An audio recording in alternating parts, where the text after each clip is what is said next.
the egg.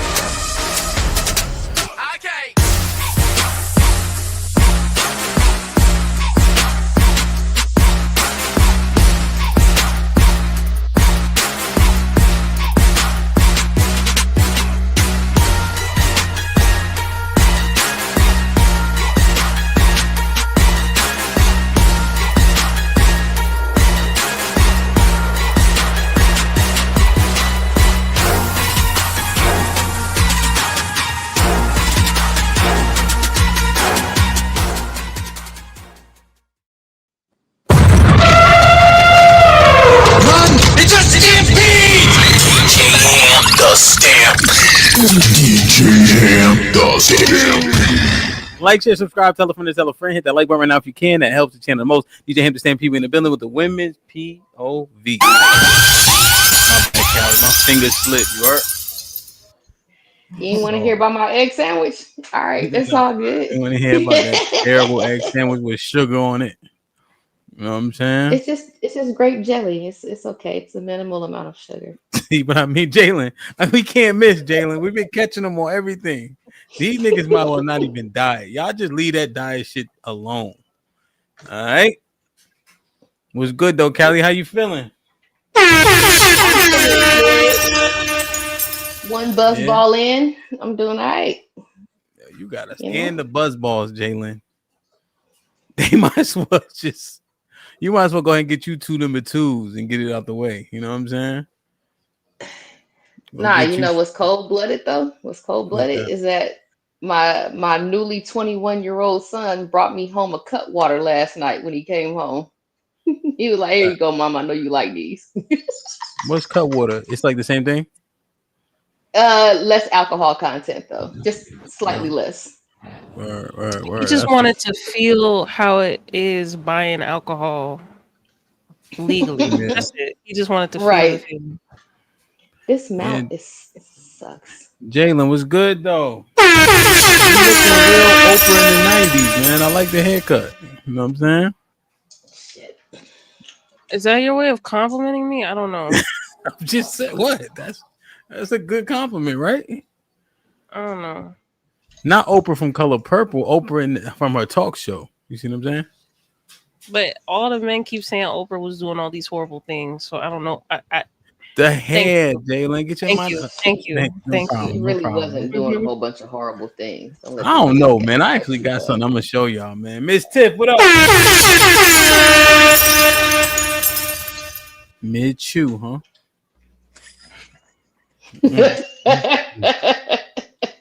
Mid-chew, man. We've been having a conversation about decorum for 2 weeks. You chew with your mouth open too. Like Mr. Ed, man. Damn. Hey, ladies, how are y'all? Hamilton. Damn, you all right though? I am great. Indeed. Shout out to being full. We got the Bandita attorney in the building. Where you get that name from? I plead the fifth on that. I took his time out. He didn't have none. Trying to kneel it down. Look at his face. I'm a fierce competitor. He choked. I didn't. Gabe, where'd you come up with that?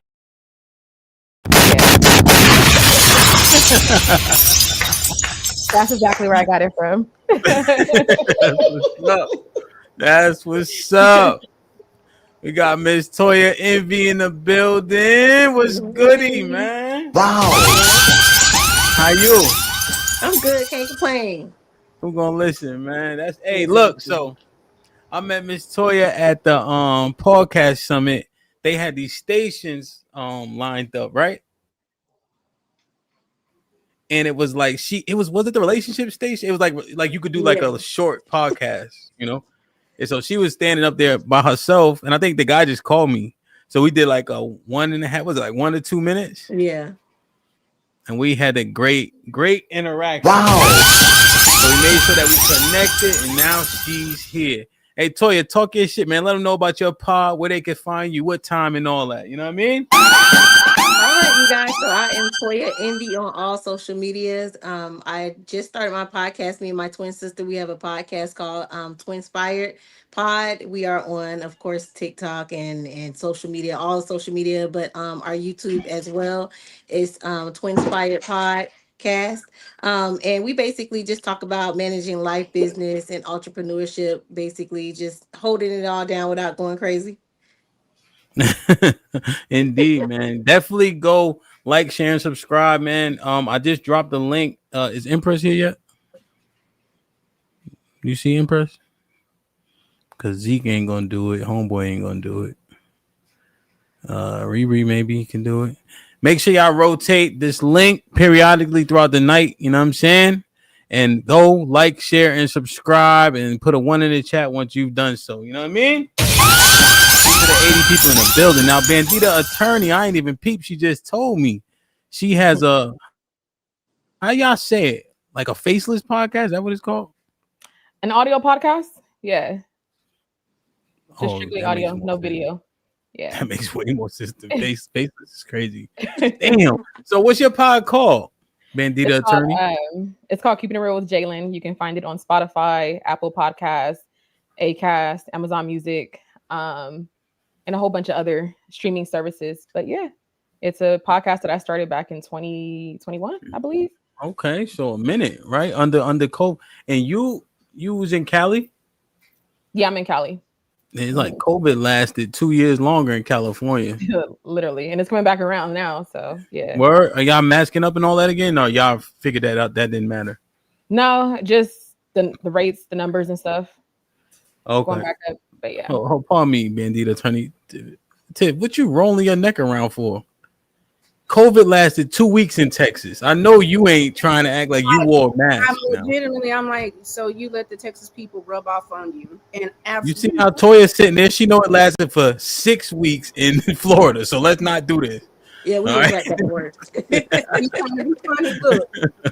I'll go out and put. No, I just chalk it up to whoever was gonna die from COVID died already. God damn, boy. Golly. You how many buzz balls in? Did you say? One. Just one. Jeez. That's all it takes. Right. Buzz ball like a Four Loco apparently. Well, I never had that, so I don't know. But yeah, everybody who was gonna die died already. You know, if you lived through it the first time, if you caught it and you lived through it the first time, you know, you gonna live again. You got people getting older though. Older you people live to fight another day. This don't actually work when it comes to COVID. If you get older, man, people become susceptible. But people have pre-existing conditions. That's the key to it. And then the elderly, you know what I'm saying? So my company, we were actually essential, even though we do senior move management, because they had to like get into these facilities because they couldn't function, you know. But we was out so much during that shit, Callie. After a while, like, you know, you just get kind of complacent putting on the mask and stuff, you know, going in the COVID room. We kind of just was doing it, you know. But yeah.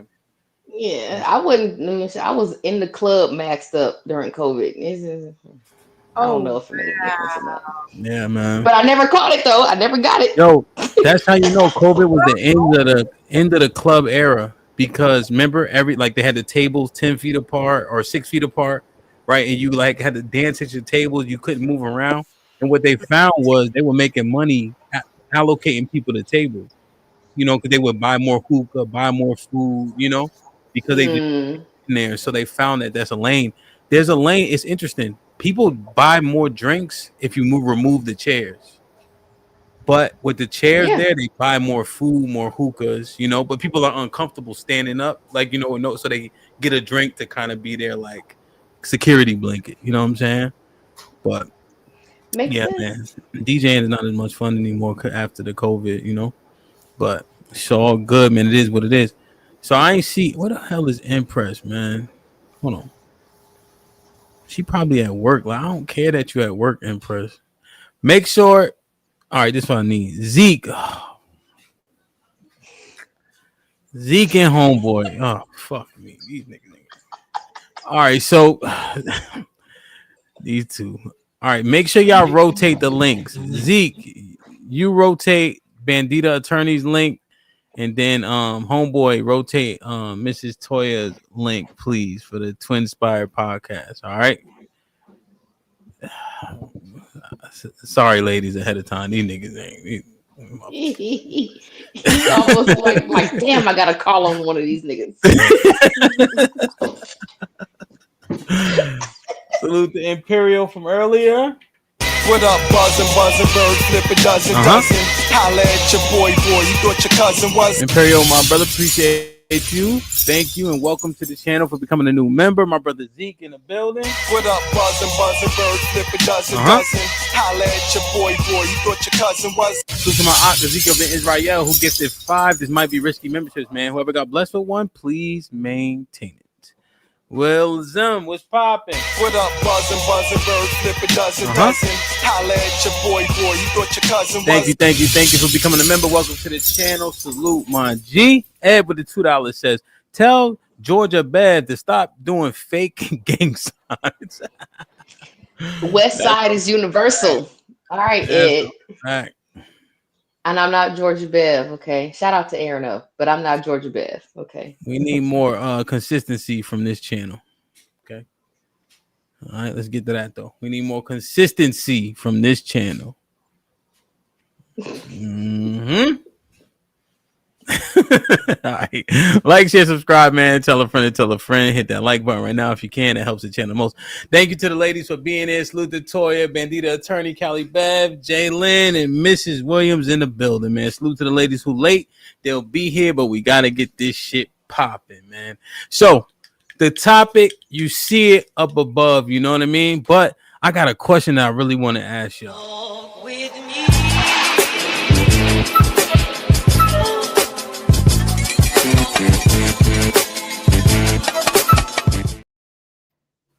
All right, so take this walk with me, man.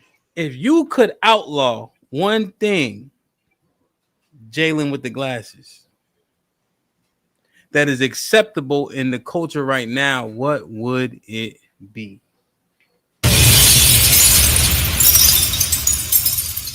Young niggas, man. It's a broadcast. Shit like that. Put him in the fucking bed. Shit like that. Gang affiliation? I don't fucking know. What? You were rushing me. What? Okay, go ahead, talk your shit. I ain't. Go ahead. What you say? I don't know. The glorification of being a part of a gang. Shit. So interestingly enough, did you see the? Like did you see the 4-5 Hocus in New York? 4-5 Hocus is a person. He actually from the Bronx, but they did a drop your flag thing, you know. And he said a whole lot of brothers called him, like kind of inspired, like, yo, I want to drop my flag too. Now I don't think he's active, but they still have the banner in a music. It'll be a moniker, you know. You'll hear things that they'll say, and if you know anything about gang like language, it'll still have associations in it. But he was saying, yo, drop your flag. So it was like a movement. Adam 22 kind of came out and mocked it, and Styles P told him to shut the fuck up, basically. You know, so is this kind of, did you see that, Jalen? No. Okay. So hey, I think them brothers saw a benefit in what you're saying. And you saying it would be outlawed, so you would outlaw the gangs. Yeah. What kind of punishment would you leverage?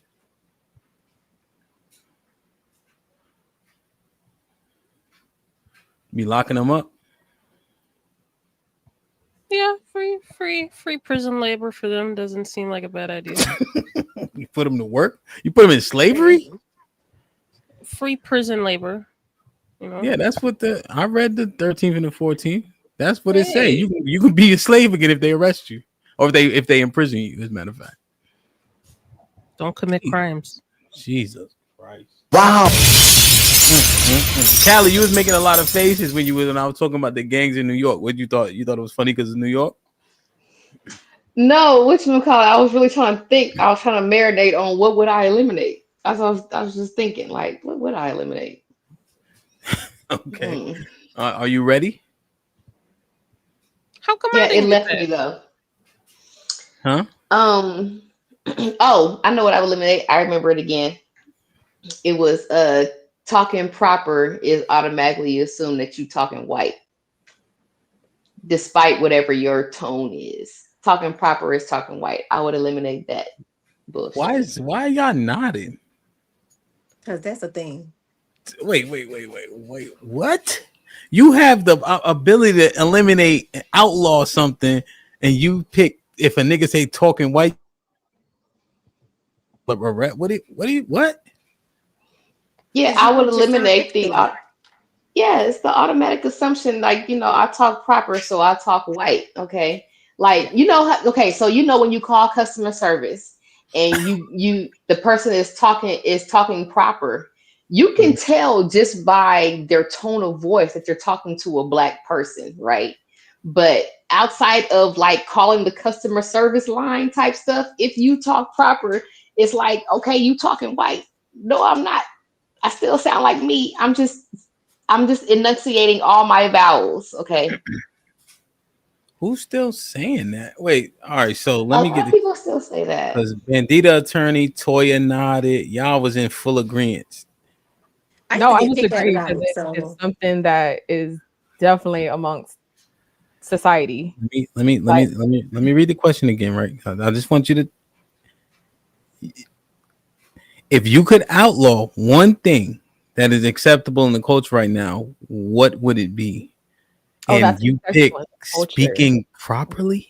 Are No. you shitting See, me? You got no, one no, the bullet. moniker. No, the moniker that is a part of our culture that if you talk proper, you are assumed as you are talking white. I will eliminate that from the culture. Stop saying that stupid shit. There. You see the title? No. It's about to be dark. Bandita attorney, man. Put him in a fucking bedroom. I would say colorism.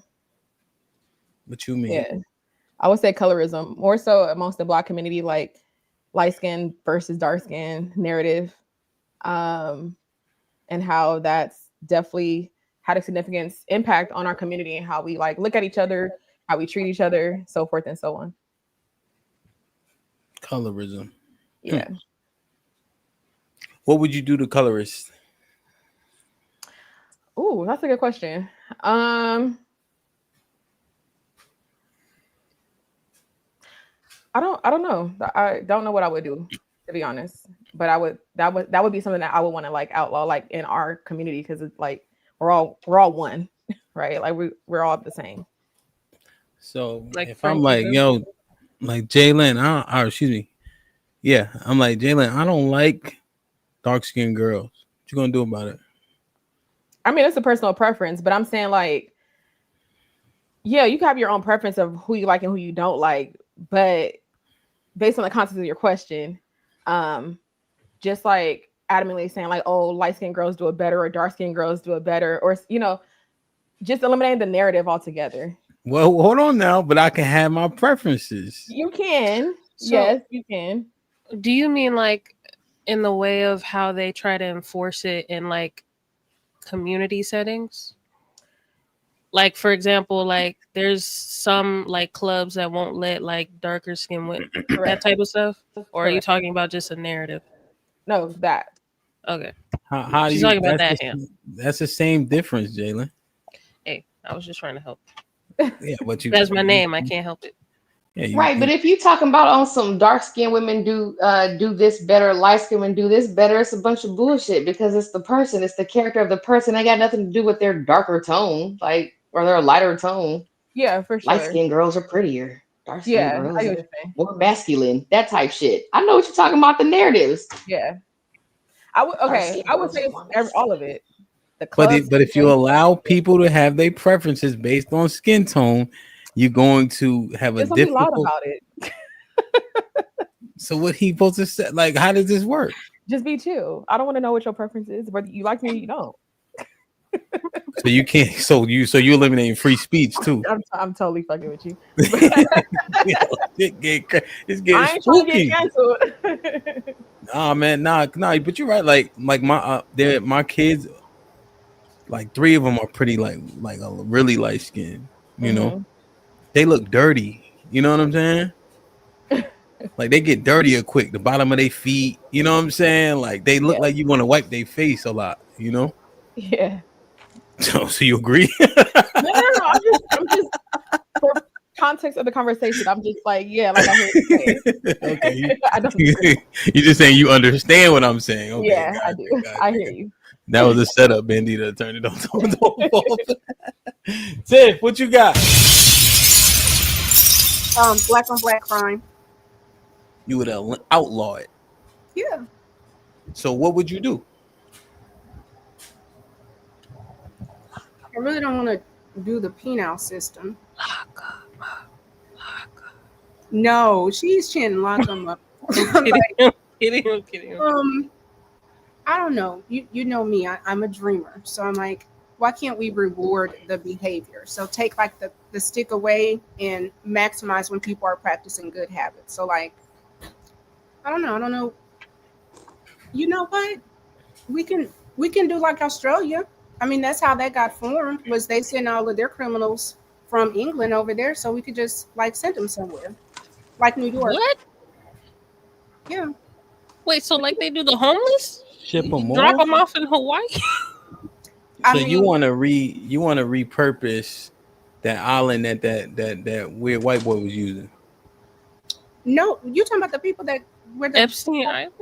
Yeah, you want to turn it into Niggerstein, nigga ship island. We can take them to Connecticut. They can have New York, like up north somewhere. Send them up there.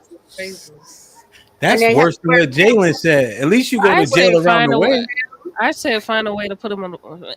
So you trying to send them to this better, but find a way to put them to work. I'm just saying, find a way to put them to work. He's trying to send them to nigga. Yo, Tiff, that's way more punitive than what Jalen said. At least you go to prison in your own state. You sending them away? I'm sending like-minded people with like-minded people. I'm sending you with your folks. I'm helping you find your tribe. Jesus Christ. I know woke language don't work on me no more. Find your tribe, ghost work, all this, love yourself, all that. That ghost don't work work on me. is shadow work. All right, okay. Ship them out. Does that the Jalen number 2? Does that A stand for something? Who's number 2? Y'all gotta figure this out. What's y'all names? Does that A mean something? Just yay or nay? Yes. It stands for my middle name. Arnold. Oh, Arnold. see, that's what I thought. Not like that. It's Arnolda. No, it's my middle initial. But I mean, we can have a dual use, I guess. Okay. All right, Toya, what you think, man? What you got, man? You got one thing you could outlaw. I don't know. To me, I just hate the way people present themselves these days. Like I'm so tired of seeing the ass cheeks at kids drop offs, and I'm tired of nakedness at the end of the day, and it's like that horrible. one. I'm tired of dudes walking around with bonnets on now. That's the new thing. That's not cute. Yeah, talk your shit. Yeah. Shit like that. Now that one is definitely more easily enforceable. Like put some clothes on, take your bonnet off, take that do-rag off in public, all that shit. Pajamas and all that, Crocs. Put your pants up. Pull your pants up. What about Birkenstocks? Can I still wear this? What's them? Oh, my wife got them shits. They ugly as hell though. Birkenstocks They're presentable. They're comfortable. Mm-hmm. Yeah, they look clean. Yeah. And I don't know. I think even the Crocs is probably okay. They just look so casual. You know what I'm saying? Matter of fact, if you have your Crocs, you got to put them in sport mode.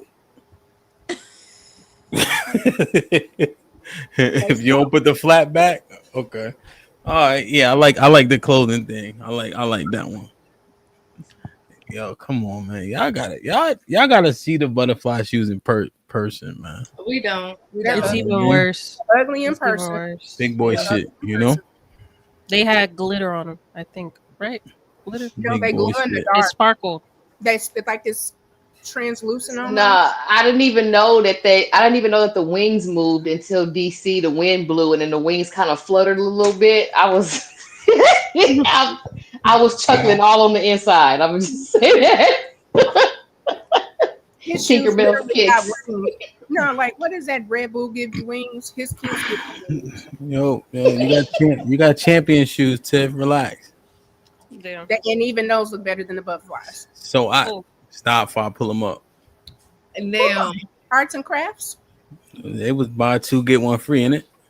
You and your kids made them butterfly shoes. They was used like project time. Come on, y'all. Let's put some arts Big and boy crafts. shoes, man. So look, okay, I could get jiggy with what Toya said. That feels, and I'm saying feels a little bit more easily. Like you can apply it. You know, you can enforce that cleanly. Yeah, and I think that because Tiff, that goes into what we was talking about earlier about presentation. You know, like us being overall so casual and what that does to us as a community. You know what I mean? So we were just saying earlier how men were recommended to wear like suits on the plane and stuff like that, right? Just the treatment is different. You know what I'm saying? So yeah, man. Saw what's good? You see the question? oh no, I didn't see the question. The question is, if you could outlaw one thing that is acceptable in the culture right now, what would it be? What you think, Saw? I have no idea. I had an answer, but I don't think it applies to. Answers, trust me, there was some terrible answers already, so you all right. I Terrible answers. I was going to say segregation, but I don't think. I think I'm on a different topic. So Nah, go ahead, talk your shit. I want to hear this. So you would eliminate segregation? Yeah, because I just feel like we did better when we was forced to be. Oh, you eliminate desegregation. Mm-hmm. Integration. You would bring back segregation. Yeah. It's actually not a bad idea. What does it look like, Saad? That's interesting. Like I just feel like I just feel like we was more community based when we were with our own people. I feel like we protected our people more when it's like I feel like I just feel like as a whole we did better when we wasn't forced to be with these other motherfuckers. But that's just my take. Okay. Anybody got any commentary on that? We would eliminate the white man's ice is colder bullshit. That's what we would do. Yeah. I mean, but I'm a self-segregationist myself, so there's that. What's that? I purposely do not live around white people. I purposely try not to go where the fuck they at. Do you guys, let me ask you guys a question. This is from the earlier show. Let me ask Toya, Callie, Saw, Bandita, I guess basically everybody, but it was said that if you prefer, and correct me if I'm wrong, Tiff, was it prefer or date outside your race, you have some semblance of self-hate? That's what it was. What you think, Toya? Kind of in a sense, yeah, because I mean, you just don't connect. You can't 100% connect with another culture, and it's always gonna be those differences, and it's all be a line in the sand where I might slip and call you something you ain't supposed to be called. Like it ain't for me. Okay, Callie. Yeah. What if they mixed? Mixed with what? Black. What? What if they mixed? You mean like a different? You talking about like a nigga that got dropped off in the DR and then the nigga from here type mixed? She wasn't dropping us. Dropped off? What you mean? Like ancestrally dropped off? Yeah. Like an island or a Dominican. I mean, they still. I mean, look. Okay, they ancestors is what they right, but they still American. So there's that, and then they mix with black. So there's that. I feel like. I feel like I'm okay with mixed people. Yo, talk, man. Nigga, talk. Like we don't. Why we gotta play gymnastics with I feel you? like no. Look, okay, so look, okay. Get, So get I another buzz ball. Get another buzz So ball. is it, if he's Russian and Irish, you with it? I mean, no, they gotta be mixed with black. So anything with black. Well, yeah, but it's kind of I don't know. What if the If mom they is look okay, so if they mix, okay, so if they mix, they right? daddy But they black grew up in in like this black circumstance? culture, yeah. But if the mom is black too, then that's okay too. But right, like my experience is like if they mix and they grew up in like black culture, you know how we are, you know what I'm saying? If you mix it, you black. So they grew up in black culture, they were accepted in black culture, they grew up in black culture, they, you know, like there's no like real cultural difference there because they were surrounded. You know what I'm saying? So that's just how I feel about it. She who you got white people in your family? Actually, I do. Yeah. Some of mama's first cousins are mixed with white. My grandmother is like Oh, that's why you mixed saying with that? white. I got first cousins that are like mixed with Japanese. Yeah, I've seen So, that happen a lot to people. but you know, I mean, They start lowering they thresholds when people start being related to them and shit. it is what it is. Damn. I didn't go to their wedding, but you know, I support you, cousin. Nasty. You Go know what ahead. I'm saying? I support you, cousin. All right, Callie, please mute. Get I'm some muting. water. Bandita I attorney, got what you water right think? here. I agree with Toya. I agree with Toya and Callie a little bit, only because I feel like if you're another minority, like yes, we can relate to some things, but at the end of the day, like we're not gonna relate on like completely as another black person would. And if you're like just completely like white, obviously like we can't relate at all because you were my oppressor. You're still my oppressor, right? So like Callie said, if they are mixed, like if they're another minority, like black and Asian, black and Mexican, or whatever the case may be, then yeah, like okay. But if you're like black and you just go straight to a white man, then to me, like yeah, you got a little bit of self hatred because like how you dating somebody that pressure on people Damn. So you and think still they should continue to pressure on people. damn. However, Shit like that. Shit like that. Shit like it that. Shit depends like on the that. Shit like that. person's. It depends on like how that girl grew up, like how the black girl grew up, whether she grew up around black people, whether she grew up around white people, whether she grew up around other minorities, so forth and so on. So there's a lot more things that go into it, but yeah, at the end of the day, you gotta have a little self hatred. Damn. Wow. Okay. So what you think? Yeah, I fuck with everybody's response. I feel the same. Like I feel like it's Which just is given. what? You don't. It gives. You don't like yourself. Damn. So if he got a white girl, he don't like himself. Hell no. If she got a white man, she don't like herself. No. I don't If feel like you do. if he got a Latino girl, he don't like himself. See now, you know I'm a little impartial when it comes to like the Hispanic. Especially when we go to like the 12 tribes. You should have never told me that. Because, you know, now look at them different. But I just feel like we just need to support our people. But that's just me. Okay. But you got a little soft spot like Callie. Yeah, I got a little soft spot. It ain't too soft, but it's there. So oppressors, Jalen. I'm trying. I was gonna like gloss by it for me, but I'm like, damn, because I want to get to the topic. But that interests me. They are still our oppressors. Break that down. Ooh, we could gloss by it. Shit, I'm about to get canceled, but I would just say like in the grand scheme of things, like they still control a lot of like things in the world, right? Whether you want to believe it or not, like they control a lot of things in our world, and we're still to a certain extent, not 100%, but like to a certain extent, they still control a lot of things that we that we do, our everyday life. We got white men in office right now, right? So a lot of things are being controlled by the white men that we as Black people are forced to deal with, put up with, or adjust to. Um, and that's what I mean by like still oppressing, not like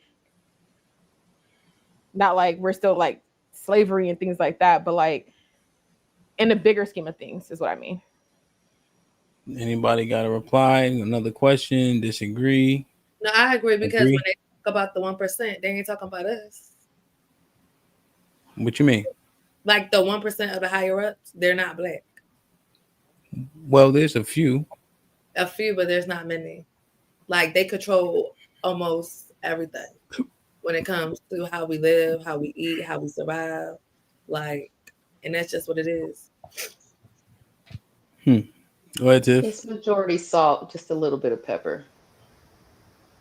You talking about the 1%? Mm-hmm. Okay. Go ahead, Tiff.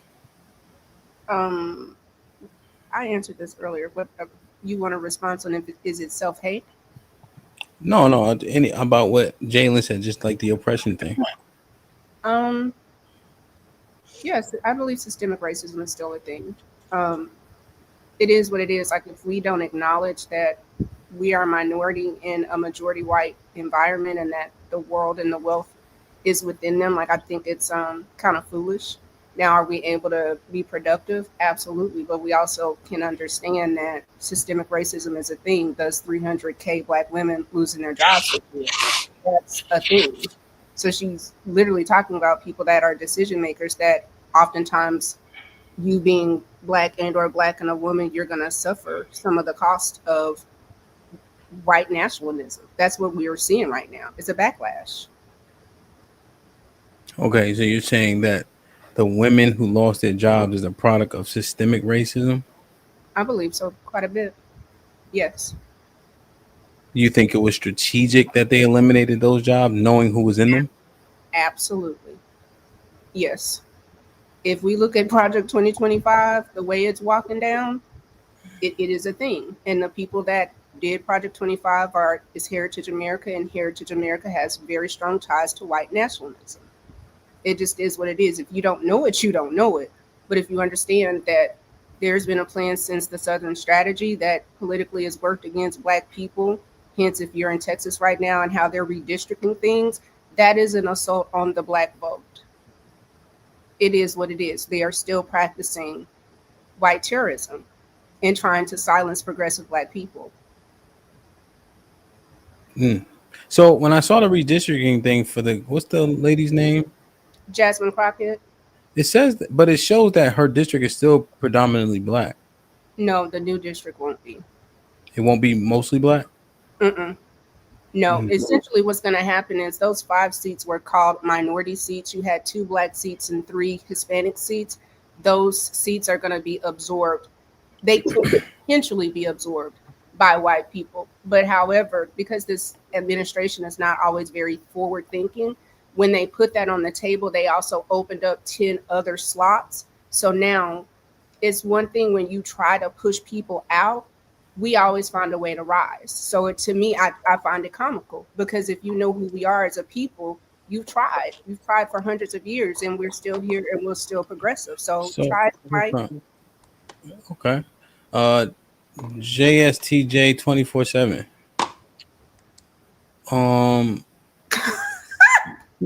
You think we still oppressed? No. Or at least I think we tend to ignore the fact that we have a upper class of Black people that exist. They're usually not in these conversations, but they do exist. And I don't think that they would exist if systemic racism was such a prominent thing, or that they should exist the way they do. And how do you does Right. that? Go ahead, Callie. What, Yeah, Kelly? Yeah, but even at the height of discrimination, you still have Black millionaires. That doesn't mean that discrimination didn't exist. right. Just because you have an upper class of people doesn't mean that discrimination and or oppression is eliminated. I didn't say it was eliminated. I'm saying it's not as prominent as we make it to be. No, it's just undercover more. So it's not out in the open like that. But just because you have a few or whatever, that doesn't mean that the practice So, is not as prominent anymore. So wh- you still have redlining, but it's redlining by a different name. They just do other shit. You know what I'm but saying? I don't. So the redistrict, la, la, la, my tongue, the redistricting Oh, that you know what I meant. That happened in Texas. I don't think that was necessarily a racial thing. For example, I think people will want to interpret that as a racial thing, but I really think it's just because we live in a two-party system, and they're doing everything they can to keep Texas a Republican dominant state. Who votes majority Republican? In a state that Texas is the one state that's a majority minority where 50, no, I'm going to say 61% of the population is black and or non-white, and I think they're right at 49%. So the fact that you would even attempt to redistrict, we're already underrepresented. So this is absolutely an attack. The areas that they picked are highly populated Democratic areas that have a very high black population. It is an attempt to water down the black vote. It is what it is. And then they did that as soon So, as some of the Voting Rights Act stuff got struck down within the Supreme Court. Correct. So it's like coincidence, but not let really. her, let her respond. Go ahead, Dan. so again, I think it's more so of a classist system that we live in now. Money talks more than the color of our skin. Um, a lot of these policies is strictly about who has the most money, who's able to lobby better. I don't think it's more so the racial aspect that you guys are talking about. Okay. Well, let me do this. Interesting conversation. Probably a little bit different, but I'm just interested to hear Bandita's attorney's thought on that. Toya, Bandita, y'all got any thoughts on that? Are y'all good? I'm good. I'm good. Like, share, subscribe, tell a friend to tell a friend. Hit that like button right now if you can. That helps the channel.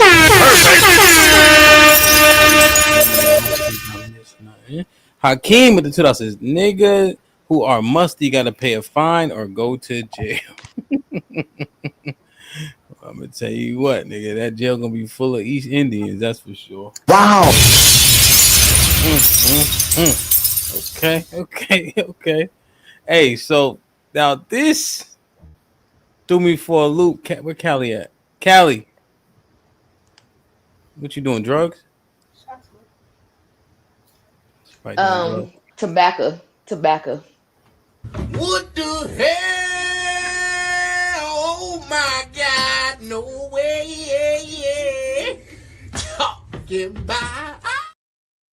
So, Callie, now I was Medium Man. I just talked to him the other day, right? And remember, I was like, I haven't seen those shows. You remember? Which shows? I don't remember. Them shows, right? 'Cause now we getting into it about this whole vetting thing. You know what I'm saying? Okay. And Yeah. I'm just looking at what we be picking, what we got to say about each other after we finish picking poorly. And he had found some clips, man. Where are all the good black men? Sounds familiar, right? This is crazy. Where are all the good black men? Let's get to it. Here we go.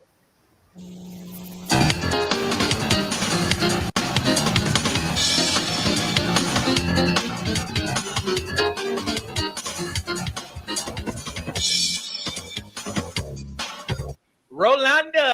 Yes, I remember this. How many of y'all old heads remember Rolanda? H-Back Man 2000 does say, ain't no way this is real. I'm dead. Oh, brother. Oh, yeah, this was real. Here we go. You know, for many of us, it is hard finding a good man, no matter what your race, no matter what your background. But where are all the good black men? That's on national television. What we do? What we get into? National so television, funny. bro. Oh, where are all the good black men? Jesus. That's the question we're asking today. I don't date very often. I have not been serious with anybody since about 1992. Hearing the statistics that there are very few black men for women, I find it difficult at times to have a relationship with a black man. They are a commodity, and they know that they're a commodity. That causes problems for black. I hate to keep stopping it, but she said, yeah, when they know they're a commodity, it causes problems. Oh, you?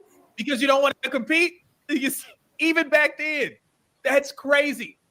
My God. Here we go. Sorry, guys. Black women and black men to have decent, solid relationships. In the neighborhood where I reside, there are a lot of black women raising children by themselves. There's probably economic reasons. I mean, if you look at the statistics of the black males in jail, I mean, when they come out. Did you hear what she said? If you look at the statistics of all the black men in jail, same talking points, bro. Who can hire them? It seems like when they enter the world, it's already a strike right there, and the rest of their life is just a struggle. Now, black men are more willing to date outside of the race. For what reason, I do not know. There are so many beautiful. But there's a contradiction. You kind of just answered your own question. Where are all the good black men? If they dating outside their race, there's that. And what have we seen in present day? Now 1 in 5, every married black man is married to a non-black woman. And black women since then have not changed the talking points, but black men have shifted their focus. You see how that works? It's literally the same talking points, man. This is crazy. Indigo Flow $2 super chat said, man, they use the flame broil and fricassee. That's what you say, these reasons. Black educated women out here. What's bringing us apart? I don't know. Goodness. A lot of folks don't know. It's not only black women who are concerned about finding the right one. I mean, I got to admit, being well into the third. Look, nice upstanding black men when light-skinned brothers was in. You know what I'm saying? Suit and ties and shit. And they got to sit there in the audience and listen to this foolery. Decade of my life, no man, no kids, barely a phone call sometimes. Oh. I'm beginning to, broaden my approach a little bit to this man thing. I was talking to a girlfriend the other night and I said, honey, if there's not enough inventory in the boutique, then maybe we should be going department store shopping. So, so salute the medium man. Now, here's the thing, right? It sounds exactly the same. That's the part that give me cause for pause. It's exactly the same sounding stuff that's being said. Right? Because Callie, I don't think I was wrong when I told Mr. Fantastic and the brothers that I haven't seen a bunch of these shows in mass. Right? But the thing that is alarming is you couldn't tell if the camera was the same, you couldn't tell if it was the 90s or now. See, that part gives it merit. We're not going to talk about him scraping the bottom of the pot to find Rolanda, whoever the fuck she is. Oh, man. It's all gravy, though. Rolanda was that girl. But I was looking at them, all of the complaints, like those women were natural. They seemed pleasant. Like the bobs were bobbing, the raps were rapping. If I didn't see no weave. How are they, how is the problems the same? Because it seems like the complaints are not. They're gonna say it's their attitude. That's gonna be the rebuttal. What are y'all saying? Wait. Oh, here's the thing. I don't know. I didn't see any belligerence or egregious, right? There was also no pushback. Now we can keep watching because they sitting on the show. Do you think that your sentiments are going to hold up, Tiff? Only time will tell. I'm interested though. I ain't never watched Rolanda. I want to see the rest. All right. Let me play it. What you think she mean? But what do you mean by that? Do you mean that you should just date outside your race? Is that what I'm gathering here? The same talking points as being parroted today? I say. Shout out to Cher Sade. Man, look. Oh, God.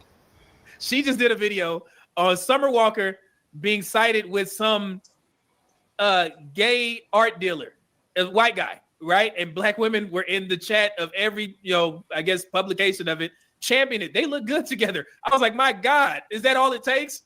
Like, man, the dude is gay. And y'all champion it because it's a white man. Lord, it's the same thing. Here we go. Well, I'm not the only one having a tough time. There's Carolyn Sawyer here. She's 32 years old. She's a television reporter in Boston. And you say that you haven't had a real date in a year?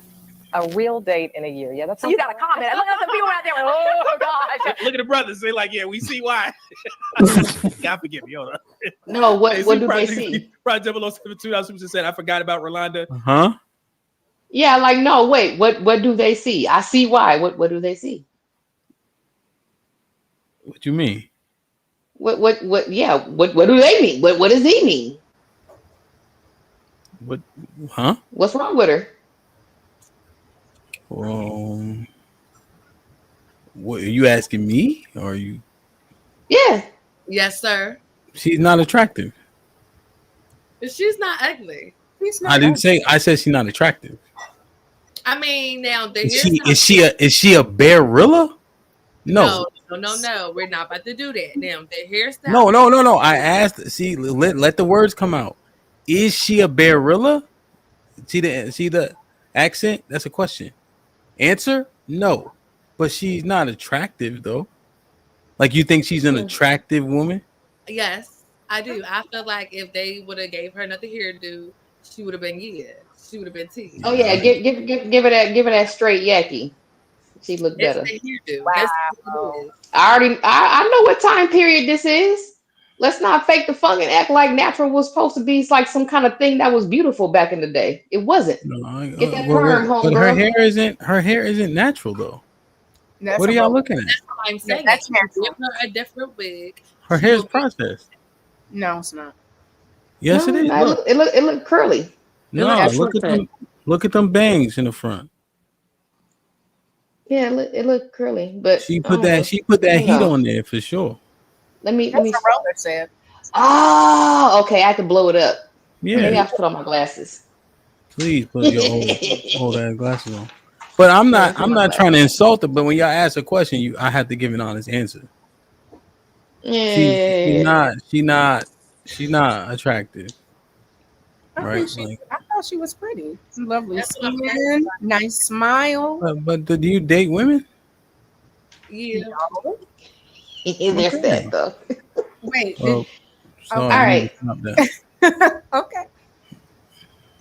I mean, I'm not saying she like butt ugly, but she's not. She's not unattractive.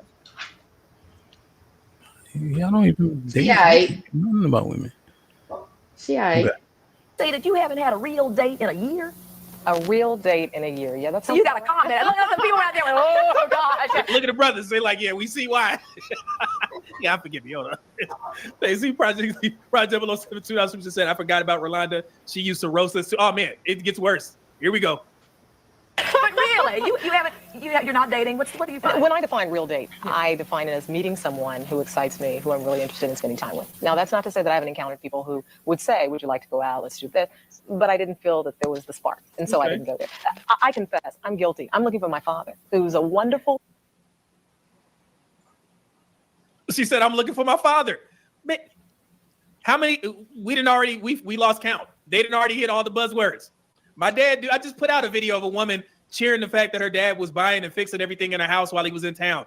The same talking points. Call it out in the chat, man. Don't let me be the only one. Black man who's hardworking, who loves his family. Look, they know something. I've got great examples of wonderful relationships. Wait, look at the brothers. They know something. That's what I love black men, man. We know. For my father, who's a wonderful black man, who's hardworking, who loves his family. I love us. It's that inside conversation that these brothers have, and I understand. They probably like, man, I understand why you going through what you're going through, but we ain't gonna say nothing. We gonna let you cook. Look at their faces. Shout out to them brothers. Where they at? My parents have been married nearly 4 years. So I've got great examples of wonderful relationships. And I look at that and I kind of look around and say, well, where are those brothers? Yeah. We're not talking rocket scientists here. We're just talking about men who are comfortable enough, confident enough to come up and say, look, I think you got a lot going on. How about spending some time? Do you find, because I have people who say this, you're on TV, you have a job, you got it kind of going on there. You must have dates every single night. And they say no. And then your friends say, you must be intimidating. Do you get that?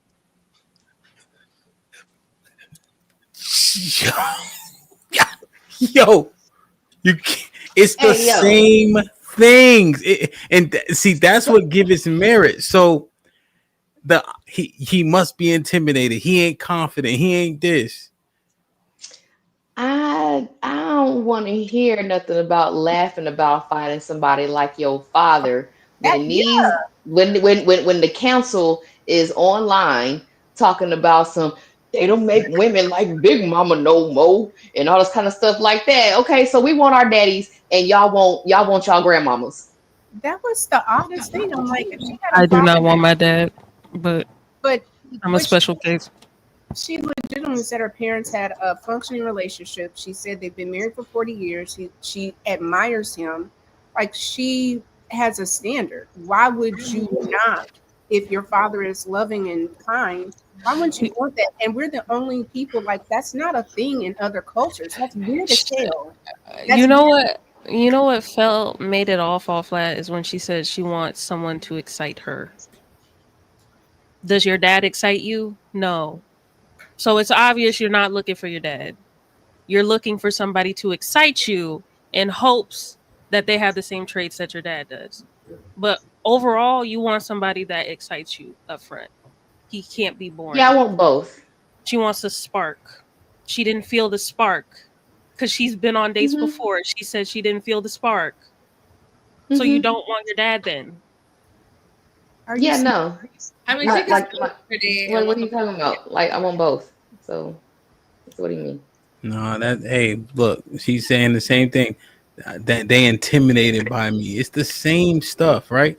But now keep this in mind. Look at the But title. mm-hmm. What See? title? Oh. Title of the show. What we can't vet? Think about the stuff that's being said, right? Look at the qualities that are being highlighted. These men aren't confident to approach me, right? Because they're intimidated and I want to be excited. Did you see the girl who said she was what's it called? Not gangster. What was the thing? Um she was kind of like doing it as like a skit, like funny. She was basically saying she liked the guys who out in the streets, so she's still kind of trying to wean her way off it. Oh, you talking about the clip that you showed the other day? Mm, She like the hood niggas. yeah. Yeah, it's talking about she So she's trying reformed to wean herself off of her niggas. So culture. she want that Wean herself excitement. off like it's a drug? Yeah, so she wanted a That's dude who wasn't like that, but she also wanted the opportunity to go out with her hood niggas from time to time and spin the block. Thug Bro, adjacent. that's literally like No, she rehab. didn't Oh say my thug god. adjacent. She said Oh, straight up thug. She didn't did say she? nothing about no thug Yeah. adjacent. She said she She's wanted literally talking thugs. about putting herself in rehab because she likes thug Like niggas too much. yeah, she said she liked thug niggas, but she talking about switching it up, and now she just going to go straight square, which ain't gonna work.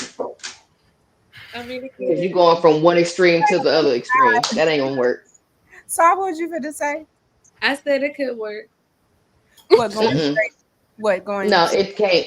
Now, You can't Toya, go from one extreme to the other listen, extreme. That ain't gonna work. Toya, listen to whatever we saying because it's a we thing, and then look at the title,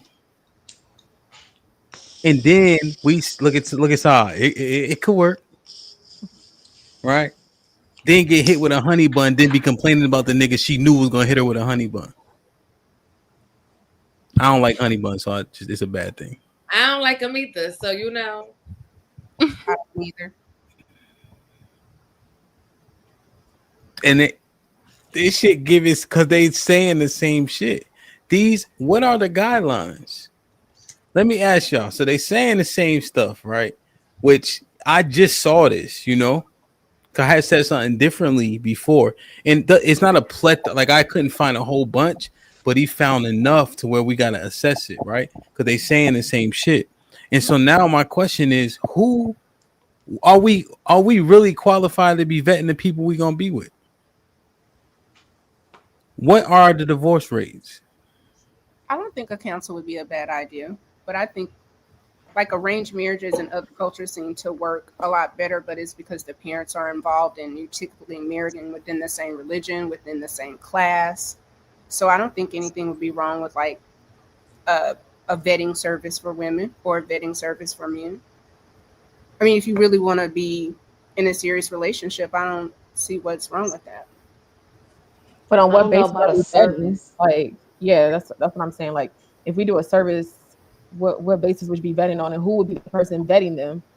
So I think you could have like a panel of people, a panel of women, a panel of men, married people, single people, because you still want people that are still within the dating pool, right? That can identify some certain things. But I think there's sometimes um, when people are dating and they like a person, they ignore a lot of flags that if somebody kind of weeds through certain things and there's not an attachment to where you're only dating people that if it doesn't work out, certain things have kind of been vetted, weeded out. This person, if they have kids, they take care of their kids. They have a stable career. They have a good relationship. If they've worked through therapy, but certain like checks that are going to set that person up for success and be probably healthier in a relationship, I don't see how that wouldn't be beneficial because what we're doing I don't currently. Let them respond. I don't think a service because you're still dealing with strangers. They don't even know you. They just going off of what's on paper. So I feel like if there was going to be a council or whatever like that, then I would agree with that council being people who are close to you, that know your archetype, whatever like that, and also I'm saying will be able to preferably another male be able to identify certain things for the man. You know what I'm saying? Certain things that we ain't gonna see because we ain't gonna see everything. So yeah, a council of men that know you be able to identify things in that other man and see if that shit will work. But I don't believe in like a service, like a just a bunch of strangers. I don't agree with that piece of it. Everything Well, else I'm cool with.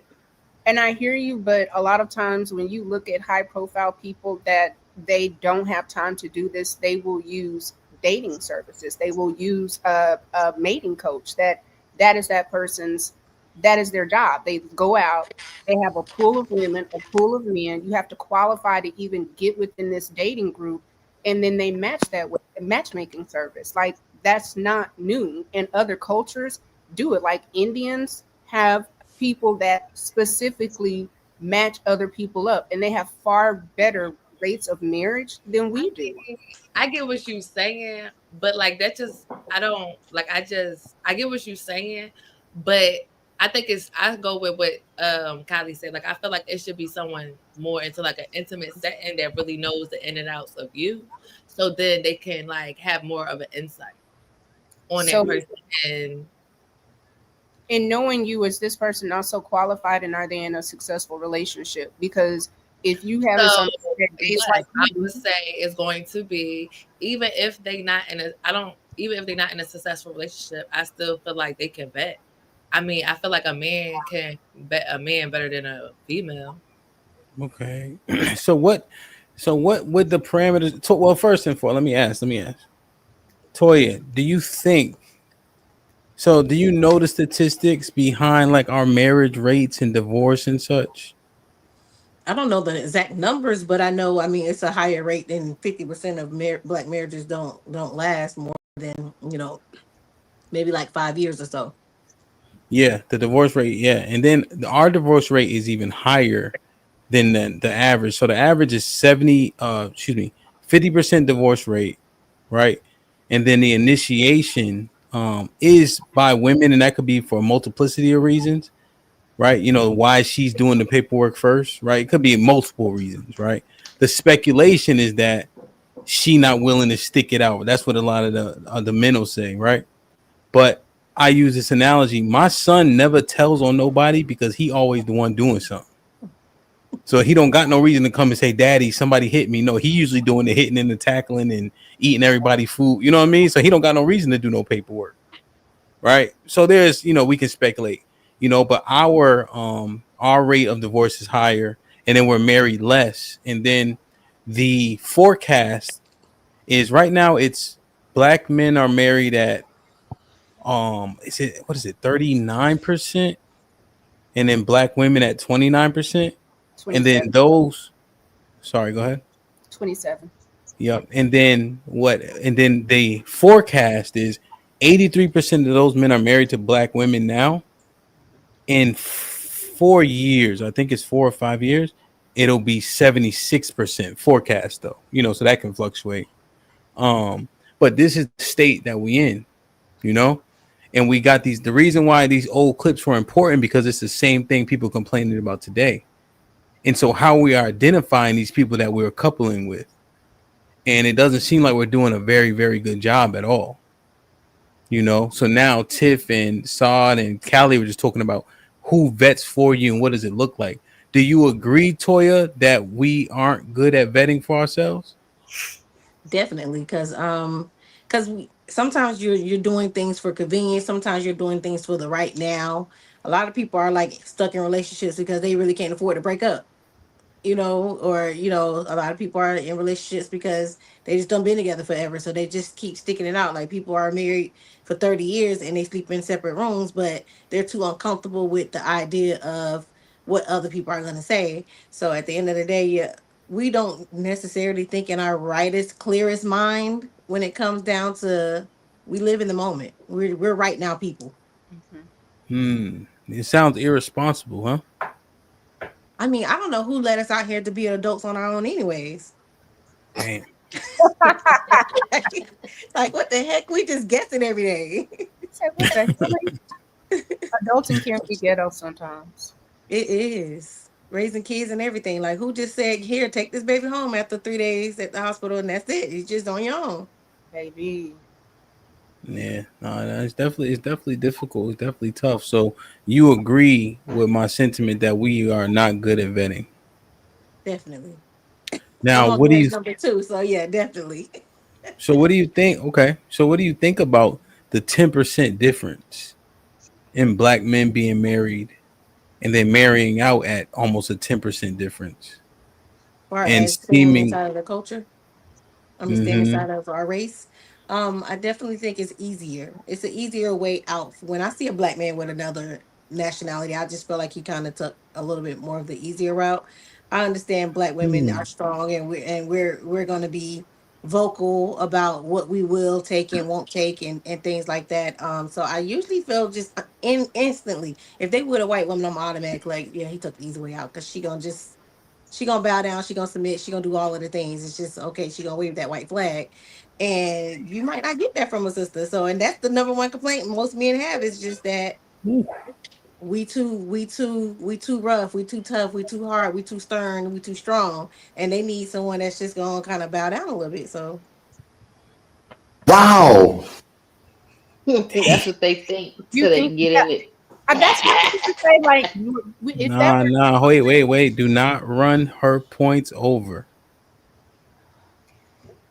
Toya says she sees Duke with white girl, and he took the easy way out because they are less difficult.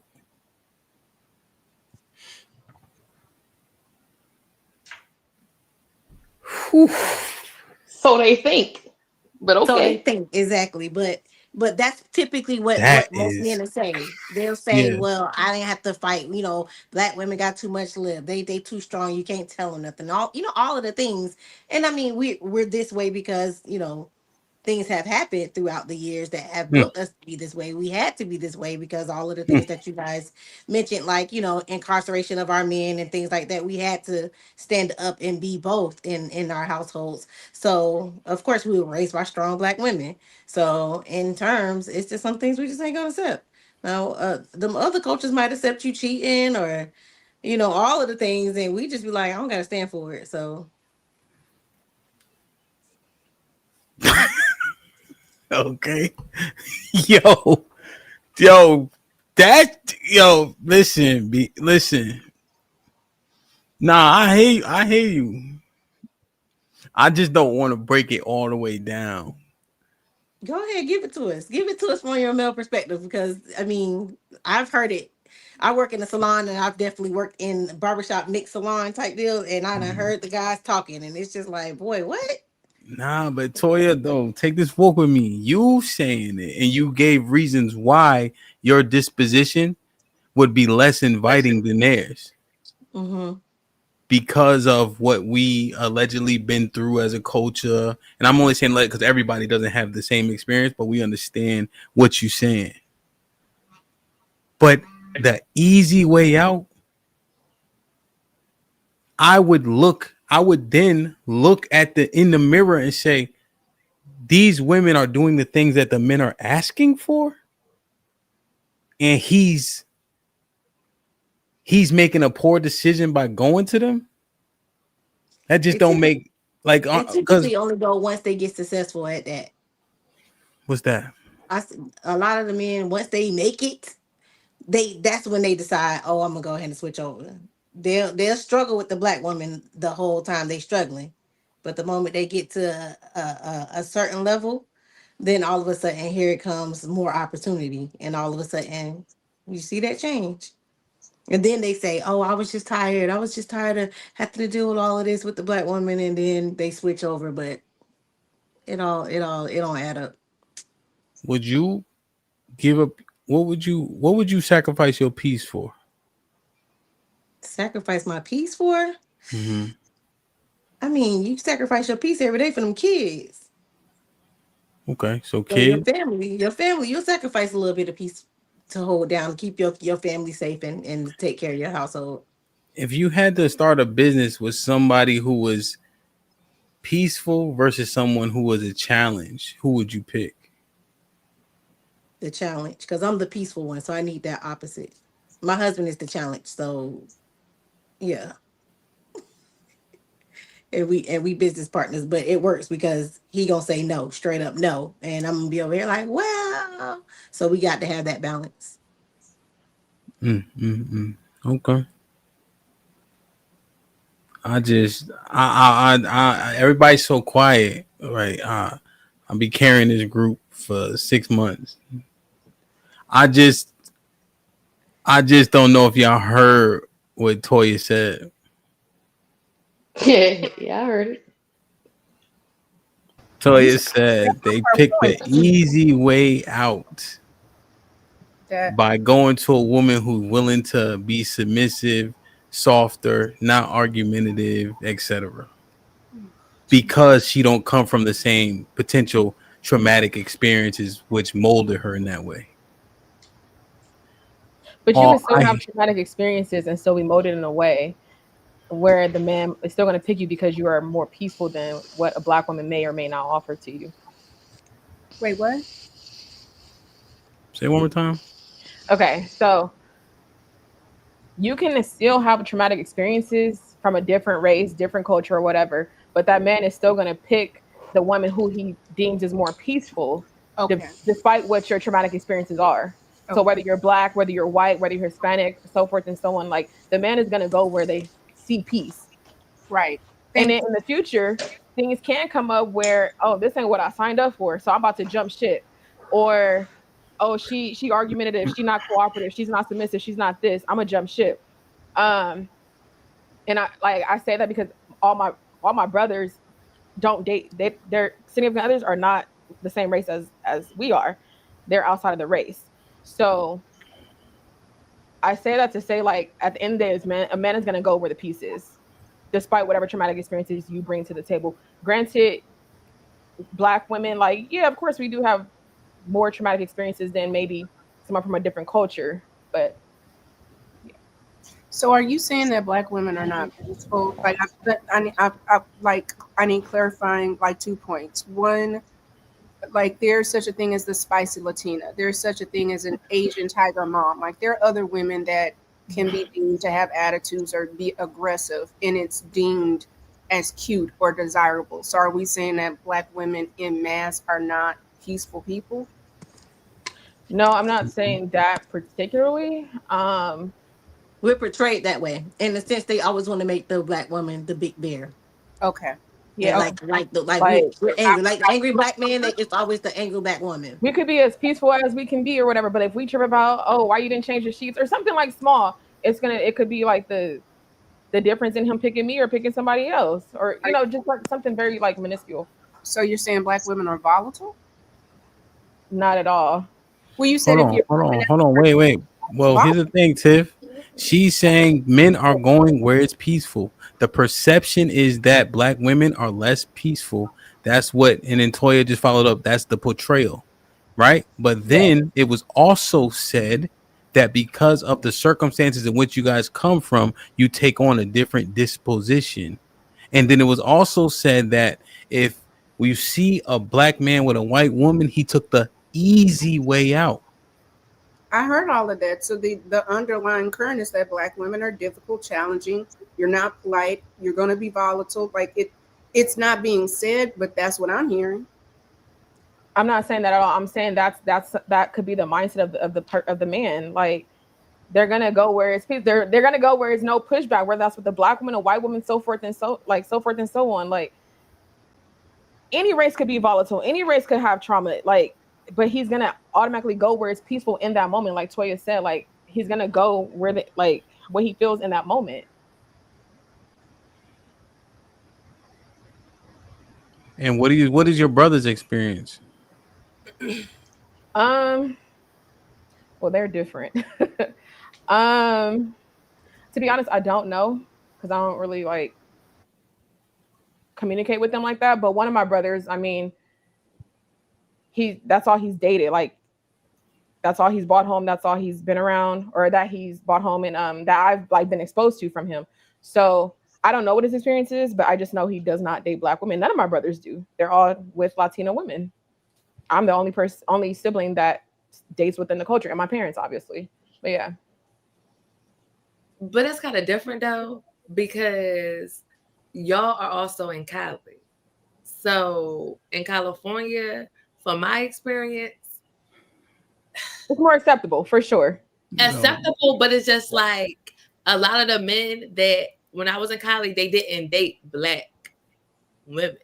So it was like either I'll be alone or I date a Hispanic. You know what's ill? What you're highlighting, Saad, is when these men get around women of other cultures, they select them.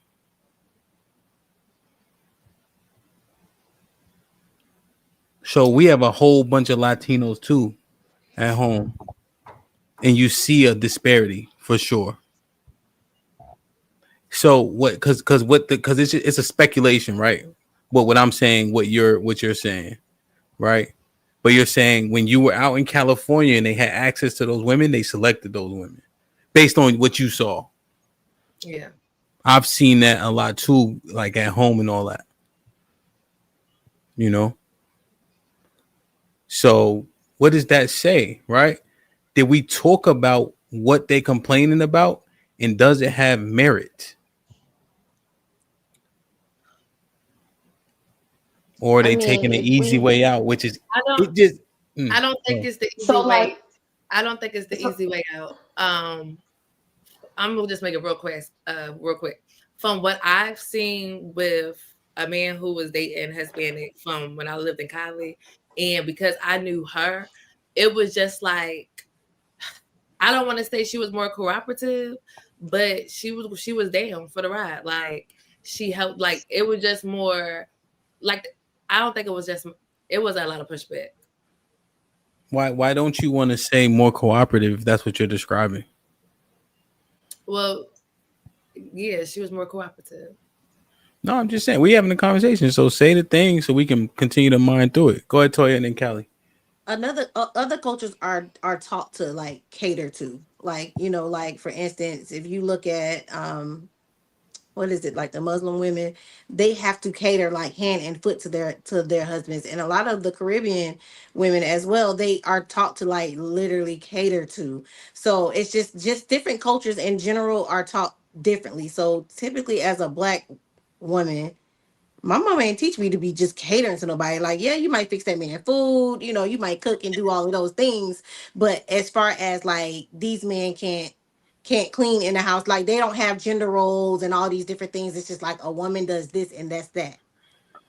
And that's a great point, Toya, because that's another thing. Like when I did have the experience with a lot of Hispanic people, a lot of them are in like relationships from like 18. Like they start early. And then also from my experience with Jamaican people, they also push marriage like early on. So I don't know if it's just a disconnect on how we brought up or what, but yeah. Well, I want to make Callie, you still there?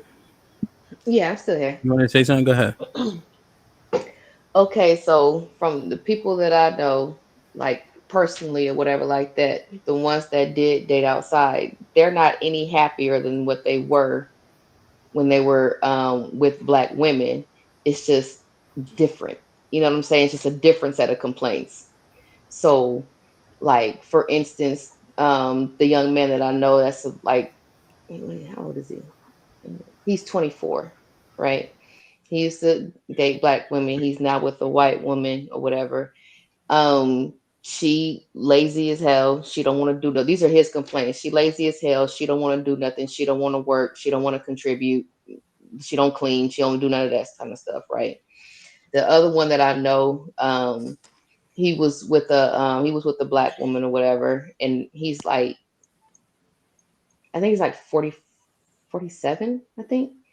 He like about maybe 10 years ago he went and remarried and with the Latina woman, but it's his complaint is it's all the same shit. It's just in Spanish now and he don't understand what she's saying. Yeah, But I you know, guess. that's my anecdotal shit. Well, what you have is a speculation of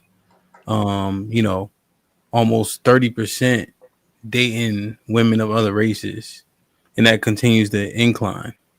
And then you have that coupled with passport bros and all this other shit, right? That is growing, right? It's not decreasing, you know. And then we're looking at vetting. Is if Toya's right, what does that say about the vetting process of black men? Are they assessing it differently? Are they looking at that? They're absolutely saying, "Hey, I need these things, and I'm willing to go outside to get them." If we're admittedly saying, let's say it is 50% because of what we've been through. Now our disposition has been like molded differently. From what I can see or whatever, it's the perception of the same behaviors being deemed negative when it comes from us, but it's not so bad when it comes from another race. That's what I see. And it's that perception that it's going to be different, and then when they get into it, it just ain't. Well, but that way, what Saw said would be uh adverse to what you're saying. She saw the Latino woman conducting Hmm. herself in a way that stood out to her, and that's what the men are also saying. So, are you saying that the two men that you know are more of what's more prevalent than the one that Saad knows, and then what the men say? No, what I'm saying is it's not like there's no complaints. There's just it's different complaints, or it's the same thing, and it's just perceived as being not so bad. That's all I'm Well, saying. so you're saying there's similar issues that are happening, but are they like, as opposed to being at a 10, they're at a 5 or something like that? No, they're going to take it as a 5, but it's still the same behavior. So if they're displaying the same behavior, it's not perceived as so negative because it's coming from somebody else. It's like that whole it's that exotical shit or whatever.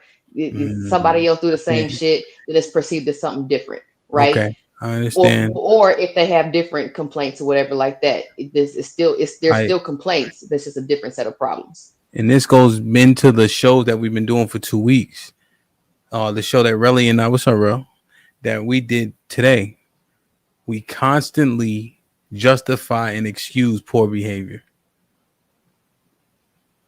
because that's what I'm hearing, Callie. And I don't think you're doing it on purpose, but like literally, the men are saying that they're getting treated better, and then our retort is, she treating you the same. You just accept it from her, and you don't see it the same as you see me, but it's the same behavior, as opposed to addressing the fact that there is a difference because you see a forecast of an uptick of men leaving their women for women of other races.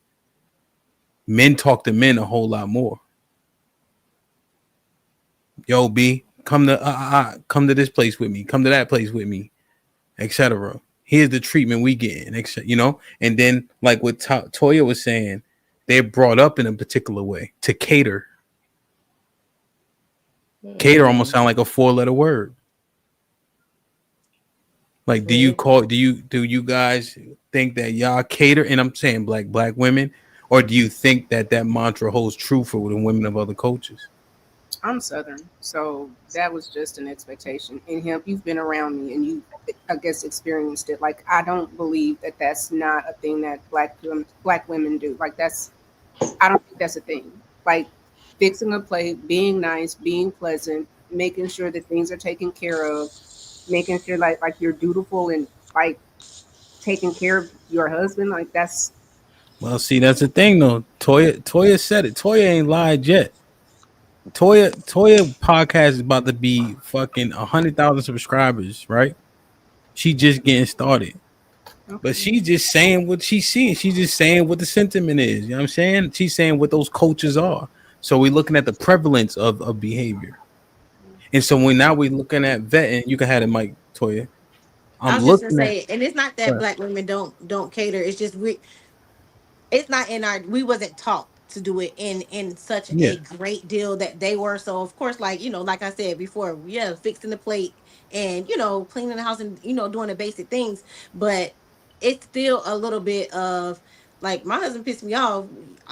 That cater going out the door for you fix your own plate, it's on, the food is on the stove, like, so it's not in me to automatically feel like I gotta cater to you at all times, because that's just what I was taught and how I have to do it. That's gonna depend on where we at and what's going on, and maybe that could be a part of that attitude, part of a black woman type of deal is, I'm gonna give you the same energy you giving me. So if you doing everything you supposed to do as a husband, then I'm gonna continue to do what I'm supposed to do as a wife. But the moment we get a little bit out of line, it might be a week you might not get your plate fixed. I done cook the food, but again, it's the food, the pots on the stove, and that's gonna be that, So, but if I got to feel like I got to cater, then maybe I would be like, oh, I just got to do this because this is a part of what I do. Nah, I'm doing it because I'm being nice and because I love them. Toya, you gotta chill. You gotta chill. Toya is cooked. Yo. So your catering is conditional on what you and your husband are going through at that time? Yes. Yes. Shit like that. Shit like that. Shit like that. I told you she ain't lying. But the moment you're not giving, it's equal. We gotta be it's give and take. So if my cater to is only for when I care about you, I'm not just catering to a stranger.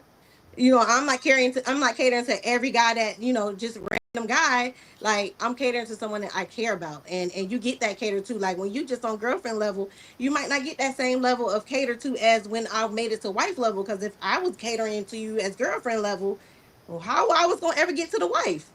Like, what's the step up? What's the level up? I understand that, but I think she's saying. No, she said what she said. You don't gotta interpret. No, I'm not trying to interpret. She said what she said. Go ahead, Bandita. Go ahead. Talk your traditional shit. Though, like, I still love them regardless. But yeah, that cater to is mine. Is circumstantial. Yeah. Damn. Well, I'm not married, so I can't speak to that degree. But you gonna be married soon, girl. Growing up in my household, and also I grew up around boys. I'm the youngest of 8 kids, 8 kids. So, and I'm the youngest girl at that. So I didn't grow up in a household where, I'm catering to you and it's based on how I feel about you for the day. Like, no, I cater to you and that's what it is. Right. Like Tiff said, it depends on how you raised, right? Like how you were brought up, what your values are, what your morals are, what you believe in, what you don't believe in, things like that. So to cater on like a conditional, it's like, what do you want to do it or not? Right. Yeah. That's just how I feel about it. Like, either you want to do it or you not. Don't half-ass it. So if you're gonna do it all the way. So Bandita, right? This is what the men are saying, right? You heard? They're saying that when they date out during their vetting process, this catering stuff, how they're treated, right? The submission is prominent and present and prevalent in those women. No, I don't think any of them said it's not without, right? Trying times, right? The relationships happen like that, but they're saying that this disposition is prevalent during their vetting process. And I'm starting to see a decline in black people married to black people, right? I talked to a statistician where I got that forecast from. It's not just me being like, oh, it's going to drop by 6% in 3 years. You see, And now men are talking to men. The shit getting around. Yo, nigga, follow me to Colombia or whatever. You know what I'm saying? Yeah. Mhm. You know, like, and I'm just listening because I'm talking about vetting. Right. And this cooperation thing, compliance thing, seems to be missing. And men are saying, you know what? I'll get it from somewhere else. In 6% is a big swing. Go ahead, talk your shit. In black culture is what you're saying. Yes, Men ma'am. are And saying, I'm just looking at the men moving on. You know what I'm saying? Going the other way with it. My brother, his girl is white, right? And he made a video like some years back. I don't know if I got the video still, but he like, yo, I stayed out till 6 a.m. I called her. No arguing, no nothing. He said, I asked her what she wanted to eat. She said, give me a burrito. He said, I ain't do shit, but she ain't give me a bunch of lip and shit. Fuck y'all niggas. That's what he said. He was mostly talking to me, but with that part. You know what I'm saying? Shout out to him though. You know what I'm saying? So what was the goal of that? To say that they don't have to respect white women? Good morning, Sherelle. Good night. Good night. I mean, so what was the goal? The goal of that video was to say that you can walk over white women in ways you can't walk over black women. And He are said black women, are we just... No, well, let me tell you the source of the video. He said he was out with his mans in them. I don't know what time the club closed, but if the club closed at 4:30 and then you at Mickey D's, that don't seem like it's a far-fetched thing. Oh, so both of y'all go get chicken nuggets at 4:00 in the morning. Yeah. Seen that nigga eat a whole 12-pack of tacos from Taco Bell. What? Oh, that's disgusting. But he built strong though. Y'all met him. Taco Bell is disgusting. That's what I meant. That nigga ate them shits like he need to be on the commercial getting paid for it. But I'm just saying that the time frame made sense based on when the club let out and all that. You know what I'm saying? And boom, she wasn't all in his face about it. I'm simply saying that they're looking for the disposition, finding it elsewhere. If you're going to say that means she got walked over and you would never go for that, it's just more of the same. Mm. That's all. Yeah. Said, you know me. Sayonara. You know? Basura. Well, That's how I feel about Taco Bell. Basura. I really think I don't think black women are hard to deal with. I think they're hard to play with. Black women are the hardest women to play with. Huh? Other women let you slide. Like black women catch shade. Black women, we be on it. We ain't hard to deal. We just hard to play with. And niggas like to play. Really. Y'all niggas like to y'all like to play the most. Really, we got babies. We got babies everywhere. So that falls apart when we can get your vagina and we can get your vagina and then get your womb. Stop acting like y'all so hard. No, we get your vagina and your womb for free. So that can't be hard to play with. That's a bamboo. But that's a problem that it means nothing though. You see? Yeah, but that means nothing in the real world. You ain't gonna keep playing with it. Oh yeah, you just gonna keep nothing in it, right? I understand it. No, I'm just saying you gonna wait, because that's not true. 40% of black women are single and childless. We are producing a baby bus. We are not generating kids for the next generation. No, listen. They're going through all type of propaganda to get women to have children. And us millennials, younger millennials have started this wave. Gen Z is picking up through the following, and it will progress. That whole bunch of kids, just all of that's already being stopped in its tracks now. I think you misunderstand being played with, right? Right? I said two things. They get access to your vagina, and then they get access to your womb. Right? We look at rates of extrapolated rates based on these STDs. Did you see the AIDS shit that just came out? No. Niggas is playing with your fucking life, let alone being out at 6 a.m. and we talking about we ain't being played with.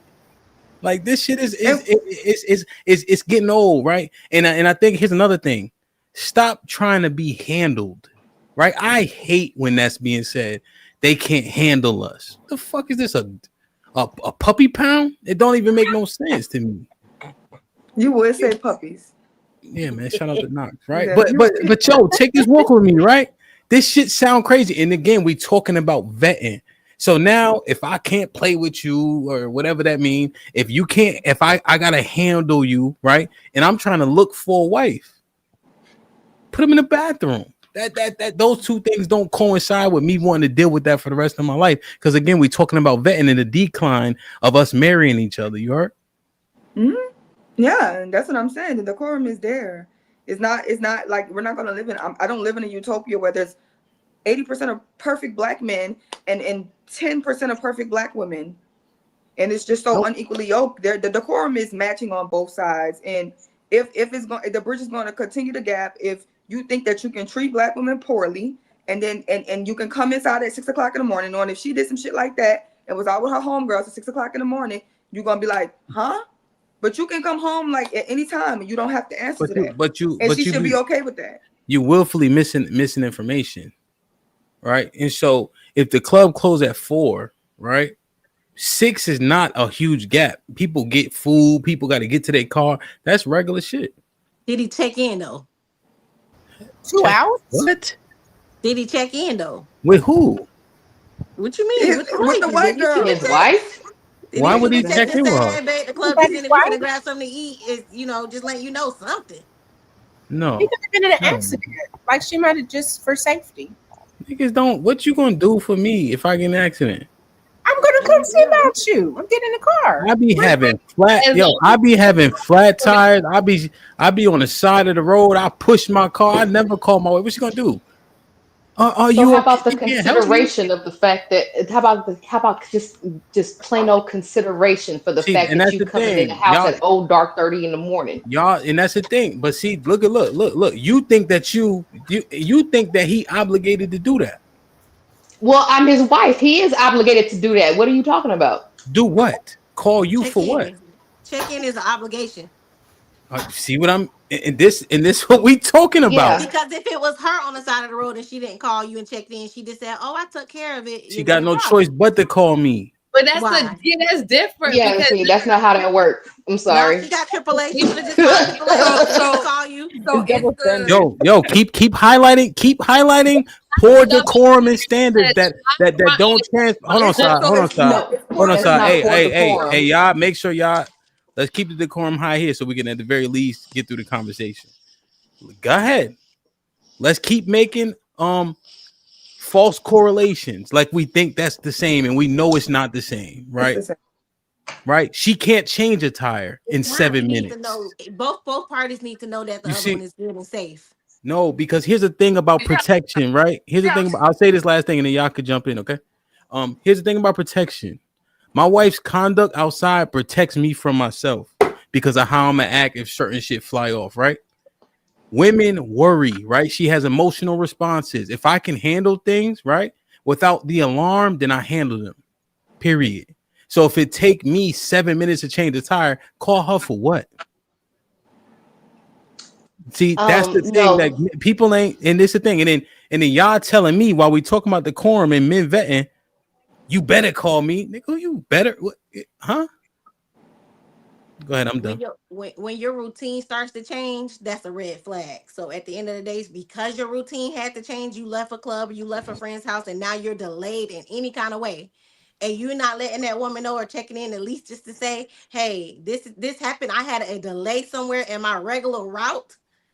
That starts to raise a red flag because now your routine is starting to act. Now you're acting a little funny. So now when the antennas start going up and she starts to question it, then all of a sudden now she got an attitude and she asking questions and she hounding. But yet your routine started to change. Wait, this is crazy. Off of one night? No, but I'm saying in general because he's saying he don't feel like he got to check in at all ever.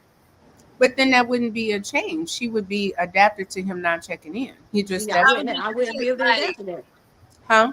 No, I wouldn't be able to adapt to that because at the same time, like he said, women worry. So if you know that your wife is worrying, a part of you being a man is to help her not to have any extra worry or stress on her plate. Why add to the stress?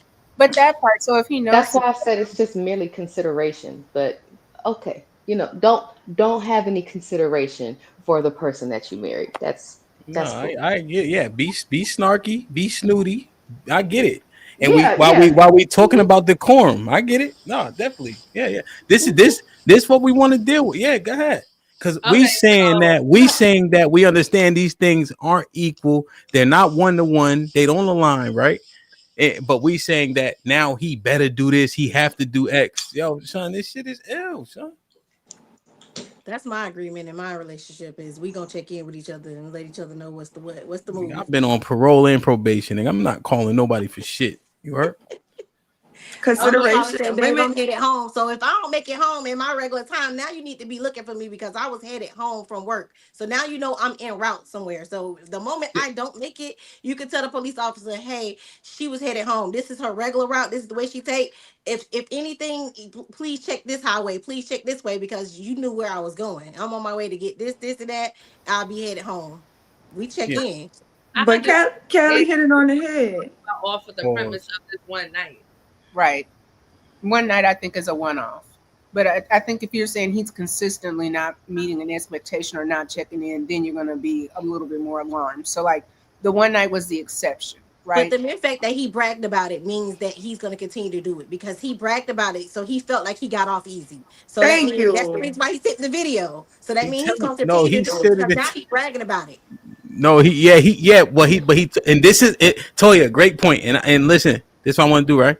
Saw and Bandita, I'm gonna make Bandita talk because she been smiling and been like y'all bugging, but she ain't said nothing yet. So I gotta help her get it off. You feel me? And Saw trying to talk too. Now, interestingly enough, when I talk, Saw cut me off. When y'all talk, she like a church mouse, but I ain't gonna say anything else about it. Sisterhood. He sent it. Oh, you got food in your teeth too. He lied. I mean, nice. Hey, so Toya, here's what I said though. Men talk to each other about the treatment they're getting. So when my brother was sending that video, he sent it to a bunch of other men to tell them, yo, son, this how I'm getting treated in this relationship. Y'all niggas is bugging. That was a point I made earlier. Men be talking to men about the shit they don't have to deal with. That's all I was gonna say. So if you want to respond, you can. And then Saw and Bandita doing it though because he bragged about it. He feel confident now. He feel like he can get away with it. That's a accepted behavior now in their house because she let it slide. She ain't hassle him about it. So the next time it happens, he gonna say, "Well, you didn't say nothing about it the first time." It's just like, look, I don't want to say just like little kids, but you. If she doesn't voice it being a problem, then it's gonna continue. Well, indeed, right? But what he highlighted to the men around him was, I don't got to deal with that shit y'all dealing with. That's the point of the process, right? Because we talking about how men are identifying the women to be with. Because we looked at the 90s videos, everybody just saying the same shit. But now we're starting to see a decline in us marrying each other, right? And I'm just looking at how we choosing, you know what I mean, during that process. Go ahead, Saw, and then Bandita. Oh, no, you can go to Jayland. You know, it was too much going on. Saw, you was trying to talk. I know it's okay. Go ahead, Jaylen. So I hear what you're saying, Toya, about it's just like the consideration of it all. But I also hear Ham's point because it's like realistically, like what can I do for you in that moment when you are on the side of the road? There ain't shit that I can do besides be an emotional crutch for you. And in that time, sometimes men don't want that shit. They just want to fucking figure the shit out and go about their day, right? However, the point that your brother was making. I don't agree with that. Like you coming home at 6 o'clock in the morning, like I don't know where the fuck you've been. I don't know what the fuck you've been doing. Not that I'm checking for you. It's just like it's just the consideration. Like let me know what's up. Or hey, okay, club just closed. We about to go do XYZ. I'll be home in like the next hour or so. Like just let me know. It's not that I'm checking for you. I'm not trying to cross-reference where you been, who you with, da-da-da. Like just let me know something. What if I don't? Then I'm gonna have to either be okay with that or not. And if you're not okay with it and it's an ongoing thing, then why stay in a relationship? Then leave. Depends on what you decide you want to put up with and what you don't want to put up with. JSTJ 24/7, what you think?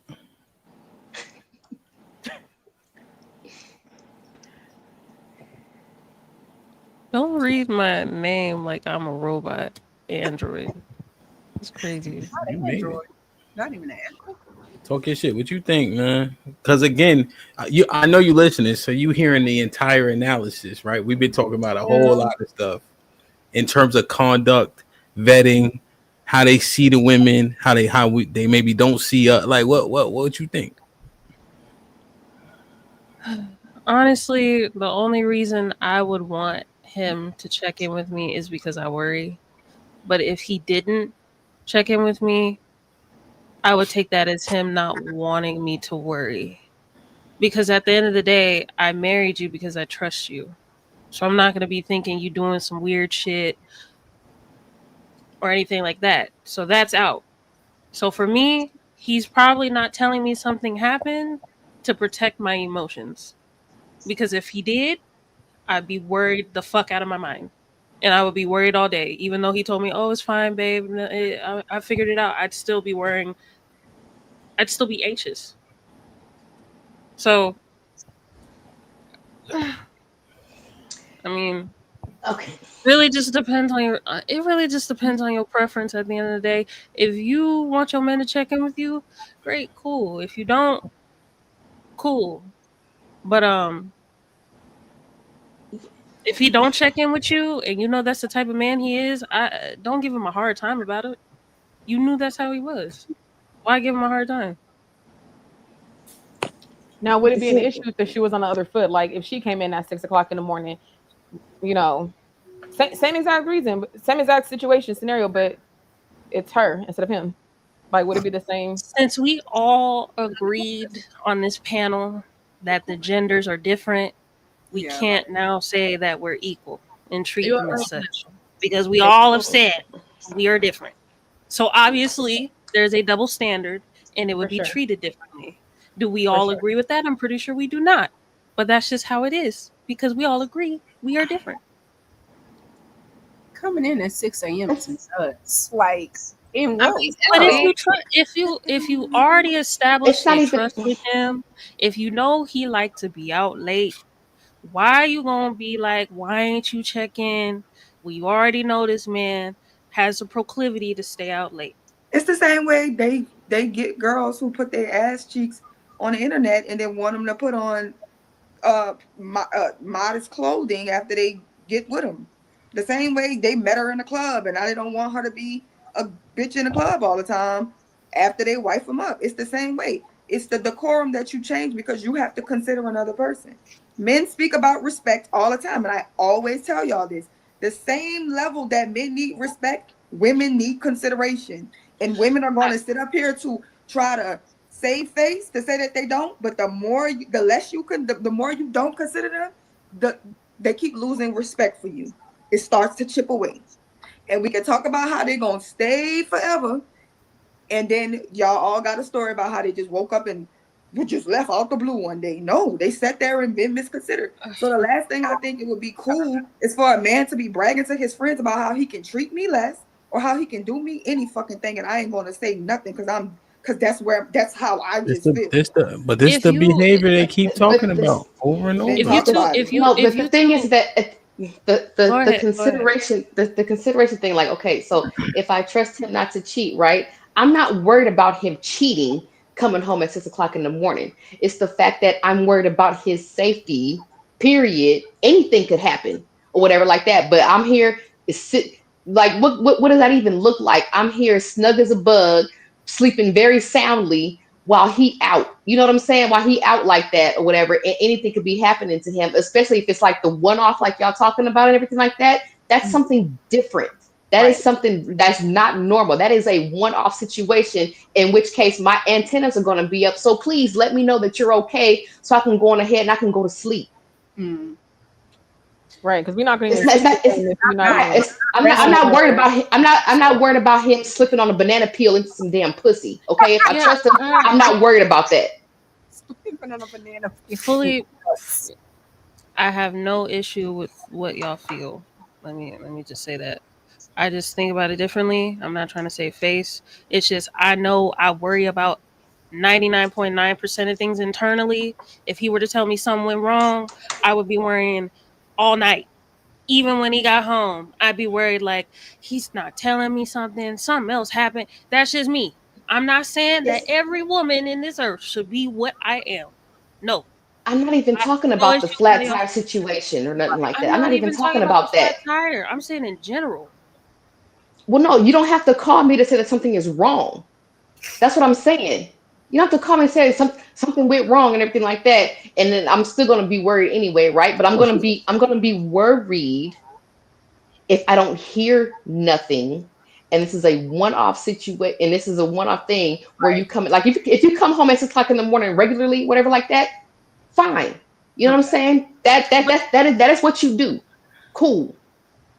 I So see what you're Ham, saying, let Carmen. You me said let me if he ask you breaks, because if this he is breaks, 1 second, Jalen. this I just want to okay. clarify. You're saying if he breaks pattern, even if it is just coming home at a different time, because he's so consistent, you not being home, you're gonna be like, "Yo, what's up? Something happened," because this isn't a part of the regular routine. Thank you. Gotcha. Yes. Gotcha. So Ham, that was the thing. Like he has a proclivity to stay out late, but he just stayed out later this time. Yeah, I mean, he go out just like regular, you know. Okay. Go out to the club, whatever the case is, and then just stayed out. Okay. Club closed late as shit. And he just stayed out. But y'all see, this is not. See, here's the thing, right? Y'all hearing nothing he said got acknowledged.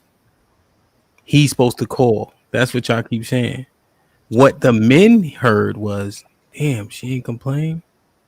She ain't fuss at you. She ain't blow your phone up. When you asked her what she wanted from McDonald's, she just told you what she wanted. What happened when you got home? Nothing. She was chilling. Got some cheeks. Word. The men ain't saying, did you check in with her? And we are looking I at the mean, decline in marriage rates between us and y'all. And if you want to just stay there, stay there. I understand it. But I'm telling you, when men are communicating, they are hearing the pluses. And now we see a potential 7% decrease in us being married to each other. But go ahead. here's the thing for ask me what I want, right? You just checked in. What? I know that I know that you're safe. I have heard from you. It's not like you just disappeared off the face of the earth. Okay. I'm no longer worried about you because I just heard from you. So yeah, for me or whatever like that, because that's what I'd be concerned about. Yeah, you just checked in. Technically. That is foolish. So I guess they just It's be not. The sun come up. Now, Callie, maybe you are doing it on purpose now, right? Because I think we want to stay where we at, right? And we're not really listening to the information that's being presented, which is fine, right? And maybe there's people on here, they already got a husband, they already got relationships, all right? But we listening? We listening. The sun is up at 6 a.m. But if you want to call anything a check-in, then all right, cool. Because what was actually presented was the club closes, right? People know when the club closes. Do you guys not know when the club closes in your city? Close If to I'm it. about to do something else, when do I make the call? Before I do something else? Preferably, like if No. Answer the question directly. When is the check-in? Before I do something else or not? it just depends. Like if you know you about to go to breakfast or something So like, hey, do I make the call before when the club is closed and she know the club closed at 4? Do I check in if I'm about to do another activity or after I do the second activity? oh, before. I'm asking. You can be sitting at the Waffle House Yeah, I'm and be asking. like, yeah, you know what I'm saying? I'm at Waffle House and everything like that. You want me to bring you back I'm something? asking. Yeah, you can be at the Waffle House and call me Right. and be like, yeah, I'm at the Waffle House, whatever like that. Do you want something? What happened? Okay. I just think that is disingenuous because if the club closed at 4, I call at 6. I checked in now. This No, what we doing?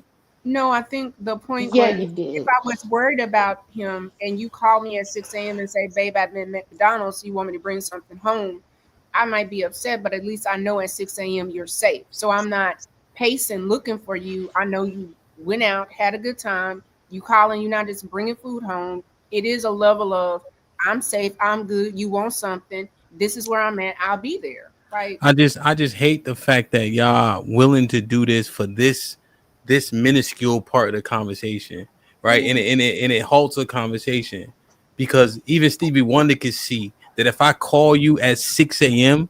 when you know the club closed at 4 and I'm not home, now you're saying, "Oh, he's safe." That ain't what it's about. You can get a whole lot of cheeks in 2 hours. I need to stop this shit, man. It's corny. I mean, it's not, but I'm saying you asking about what I would think. I'm telling you what I would think. Yeah, we don't So, believe you. We need but more now what's people. going? Oh, okay, that's Yeah, I fine. mean, because we know what Then, it then I is. mean, then don't. Yeah, we know what it is, right? We know what all this is about, right? And I just hate the fact that we unwilling to help people understand what the reality actually is for the majority of people. Like, why do we do that? And we know it's about him clapping cheeks. What's the point of leading people astray when we know what a check-in is? What's the point? Mine ain't about clapping no cheeks. Mine is just pure doggone. You checked in with me, I check in with you. We both know each other good, and that's just that. That's the kids. I'm grown, and every time I get on a plane, my daddy be like, "You ain't let me know you was flying out of the state or nothing." I'm all the way grown, and my parents still say they want to know, "Hey, you leaving the city? You getting on a plane? You going somewhere? I want to know where you at." And I've been taught that way my whole life. My kids they know they need to check in. Of course, now we got all these apps and stuff where we can kind of check and see where each other at. But in general, family should know where their family members at. People come up missing every day. Human trafficking is real. Right. So at the end of the day, and it ain't just men, black men getting arrested every day for no reason. Right. Just Okay, getting pulled so over and pulled out of their cars for no reason. So at the end of the day, it's a lot to worry about. Right. So if you 1 off, 10 off, I don't care how many times you did it, check in with me. Just off of pure, I need to know you. I need to know you good. I need to know you safe. And yep, you checking in before you go to that next location, because if we didn't discuss the secondary location prior to you going somewhere, then yes, it would be nice of you to say, hey, by the way, me and the fellas gonna go ahead and slide to this secondary spot. Right. okay, so I have a question because I'm about to I'm gonna flip it. I'm gonna play like devil's advocate. So is it we want our men to check in for safety, or is it because we want to control the situation and know what he's doing at every single moment after the club? Because like let's just say he said, I'm going to before you leave the house, all right, we're going to X, Y, and Z club. After that, we may or may not go get something to eat. So if I don't get home till 6, like don't worry. You know what I mean? So is it more about you want him to check in for safety, or because we want to control the narrative and control the situation? It's safe. When No, he's you can just simply say I'm going out. I don't even know exactly where you're going or whatever like that. You don't have to tell me your whole itinerary. You know what I'm saying? I'm going out with the homeboys, right? And you usually get in at a certain time. Okay. If you're not in or around that time or whatever like that, I'm going to start to worry. It's worry for So me. I'm not worried about. I don't want to know your whole play-by-play type shit. Here's how I see it. And again, I'm not married and I have Similac on my breath. So don't take heed to any shit I say up here. So, question. If he doesn't have a curfew, he's not your son. He don't have a curfew. Okay, sorry. Go ahead. If he don't have a curfew and he's a grown ass man in your head, unless you set a curfew for him, then at that point, then yeah, check in. Wait, Cool. Jalen, set a curfew for him? What does that mean? Like, I'm just trying to figure out, because I'm trying to like justify. I'm trying to like meet in the middle and justify in my head why a check-in is necessary. Exactly. Unless you're treating him like a child. If y'all not That's how I calling a see it in curfew, my it won't head. You sound, it treating won't him. sound like that. It's a respectable time that if you in a relationship, you got a respectable time that you should be home. okay. So if you call it a curfew, yeah, and make it sound like, oh, that sounds real. I think curfew just sounds like everybody has a respectable I time don't know that you're going to want to come in the house. to call Right. it. I mean, it ain't no curfew like that. You know what you know about what time your What dude else or do you your girl call usually it come if you home. want him in at a respectable time? What else do you call it? When I There hear ain't no curfew, other way to it just call like it other than a it just makes me curfew. think of a child. You treat That's them all like it they're is. teenagers. They That's need to all it be in is. by a certain time. If It's you know nothing more, this nothing man less. likes to It's go just the out, connotation of the word. And if when you I know, think of, if you curfew. If It's you like, know what's this up? man like to go out with his homeboys, you married a man like that. I don't see why the fuck he need to check in if you know he already do this type of shit.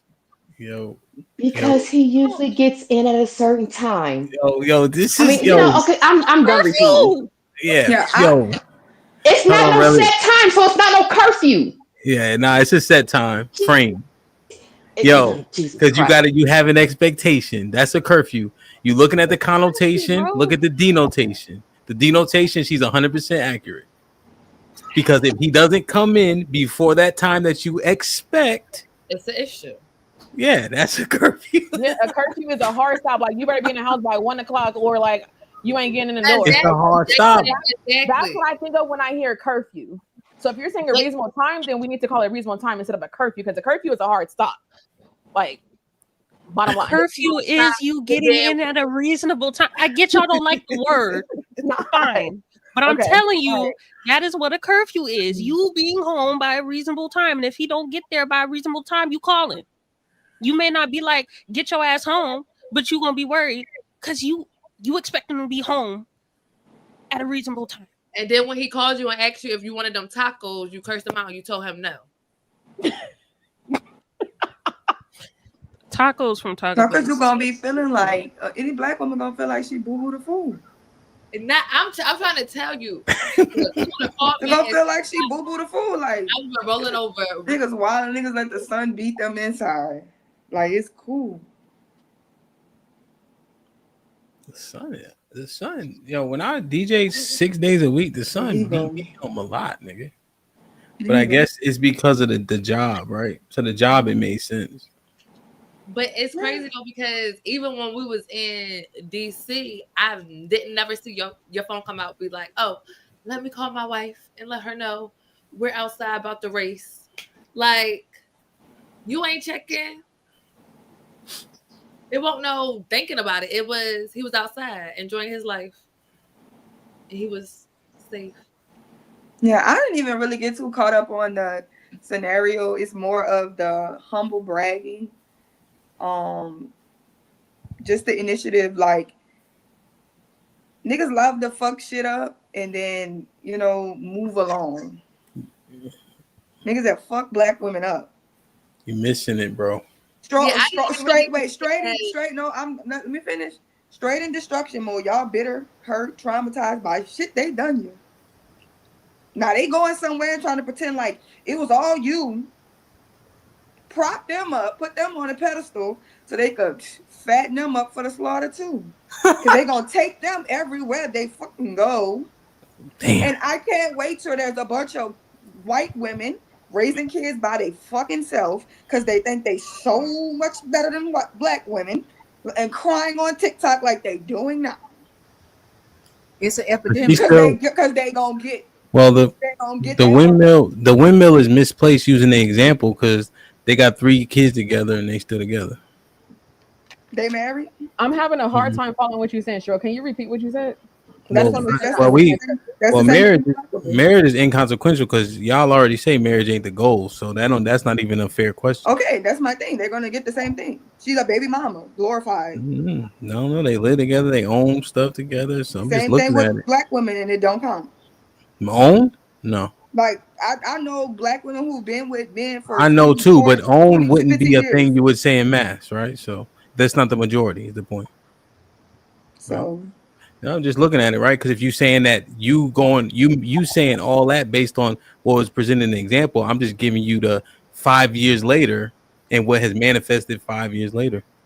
Because we're focusing on the behavior, the controllable, right? That we continue to ignore. Let me ask y'all this, right along Shirelli's point: 70% divorce rates, 75% or whatever the case is. Women initiate. We talking about vetting. Tell me why. Hold on. Ponder on it. Like, share, subscribe, tell a friend and tell a friend. Hit that like button right now if you can. That helps the channel the most. Sherelle, ponder means think about it deeply before you respond. Spell it. MOMMA. Swan G with the $5 says, I don't believe it was humble bragging. I believe he thought he was gonna get chewed up and didn't. Eat a man with the $2. Ladies, just be honest. It's about cheating. Dre with the $2 says it's giving insecurity and trust issues. Aaron with the $2 says black women sound like LA thugs. All this checking. Yo. Eat a man with the $2. It's 100% about cheating. turn on the AC. What's goody? My brothers Arnold and CJ in the building with the $2 says check in is the female version of girl trip. Yo, make sure y'all like, share, subscribe to turn on the AC. What up, buzzing, bird flipping dozen. Holla at your boy, you thought your cousin was. Look at my brother Dre on the grind, who gifted one. This might be risky membership, man. Whoever got blessed with it, please maintain it. Imperial with the $2 says he did call. She wanted a burrito. See? Dre with the $10 says I'm enjoying the show. Juan Solo with the $2 says they want complaints, not solutions. Call him, duh. Imperial with the $5 says it's 0 to 100, a double standard, no doubt, but it is what it is. Just like women do the most out of emotion, what would be unacceptable from a man? Aaron with the $2 said the check-in was do you want something to eat? That was a check-in. That's not a check-in. That's not a check-in. Oh, Nikasu with the $2 says thanks for showing the red flags. My favorite color. Mike Brown with the $5 says routine change. Now what? HAMP, although subtle, you can hear the rush to divorce / separation for the smallest thing. The control is crazy. John with the $5 says this why women don't change. Toya think what she said was good. No, how she think is the problem. Dude bagged her though. Huh? I don't understand. You want to respond to this, Toya?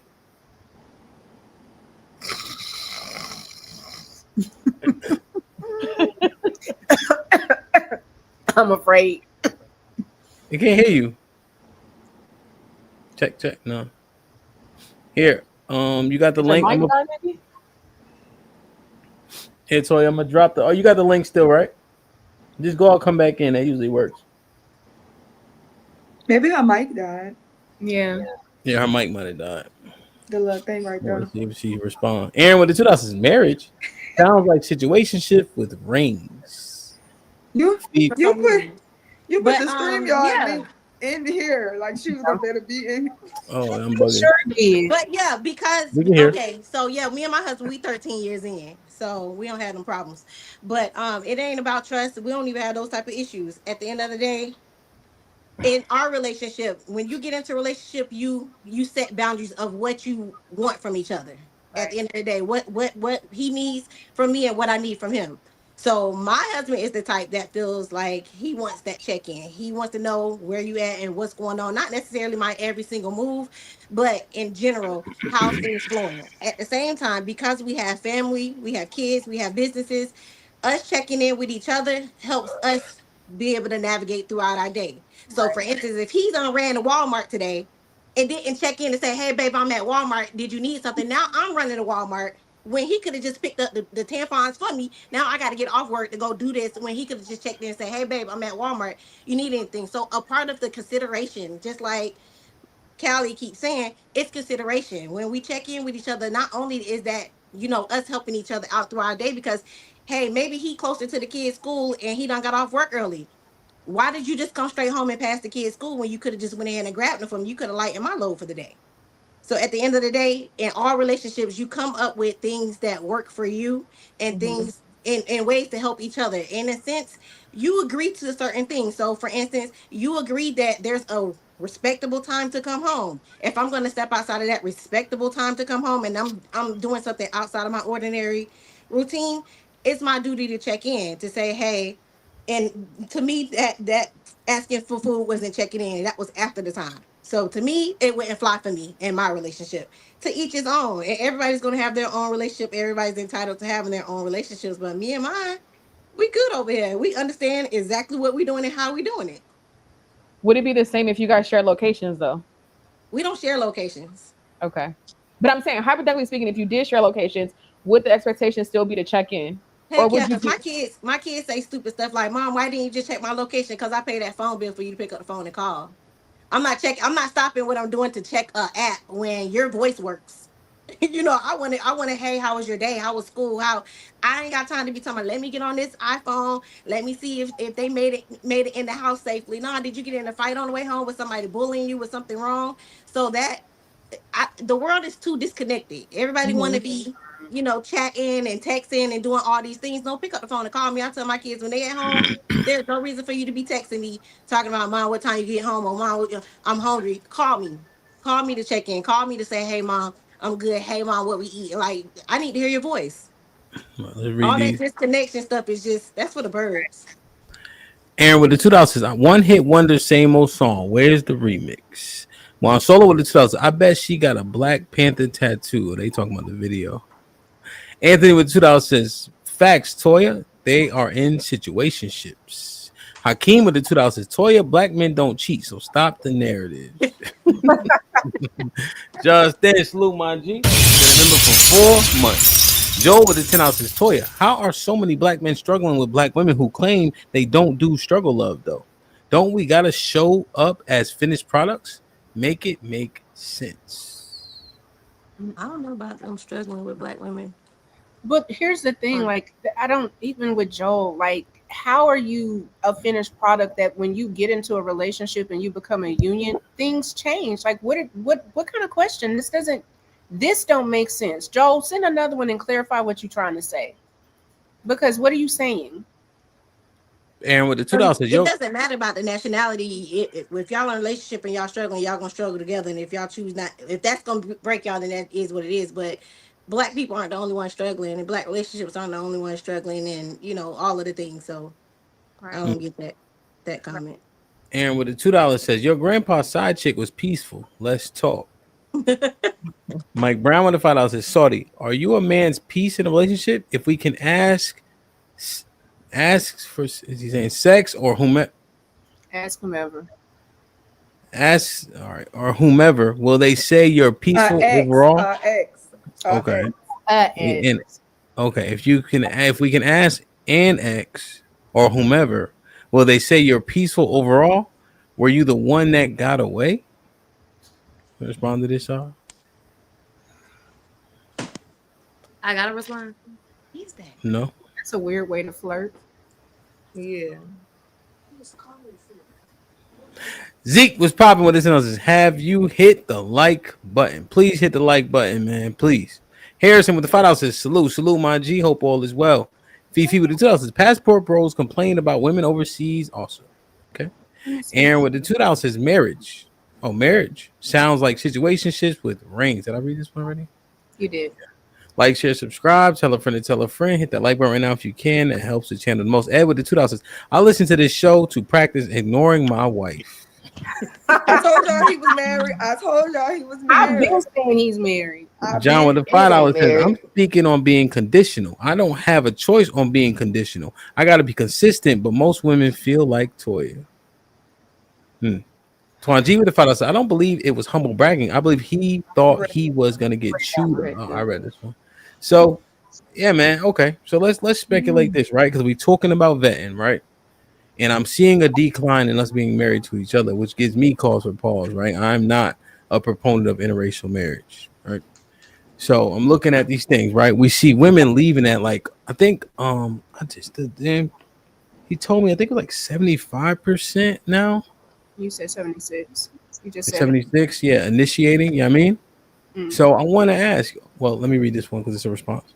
Joe with the $10 says, Toya said earlier that black women struggled building with black men only to get left for white women. No, I said black men will be struggling and be all okay with dealing with and being with the black woman while they're struggling. But like a lot of the NBA players and NFL players, the moment they make it, a lot of times you see those women get dropped. Yeah, it's kind of what black women struggled building with black men. Yeah, that's about the same. Only to get left for black. He said, I think he's saying a little bit differently. When they were struggling, they were with black women. When they made it, they got to white women. Sorry, I thought y'all didn't do struggle love though. That was my point.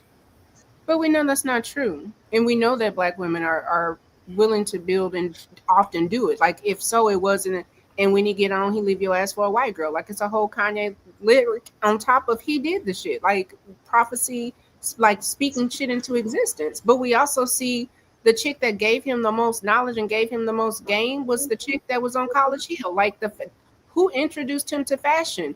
The black girl did. Who showed him how to go to certain did? The black girl did. So all of the things that he was introduced to, he benefited in a different relationship, but she definitely was willing to build with him. So this idea that black women want somebody to come and everything should be perfect and you have to have this, that's not a true statement because we see far too many relationships where people are building together. Well, thank you, babe. Well, the thing about it is, right, also the black men who are more like rich, I guess, are married at black women at the same rates. So Higher.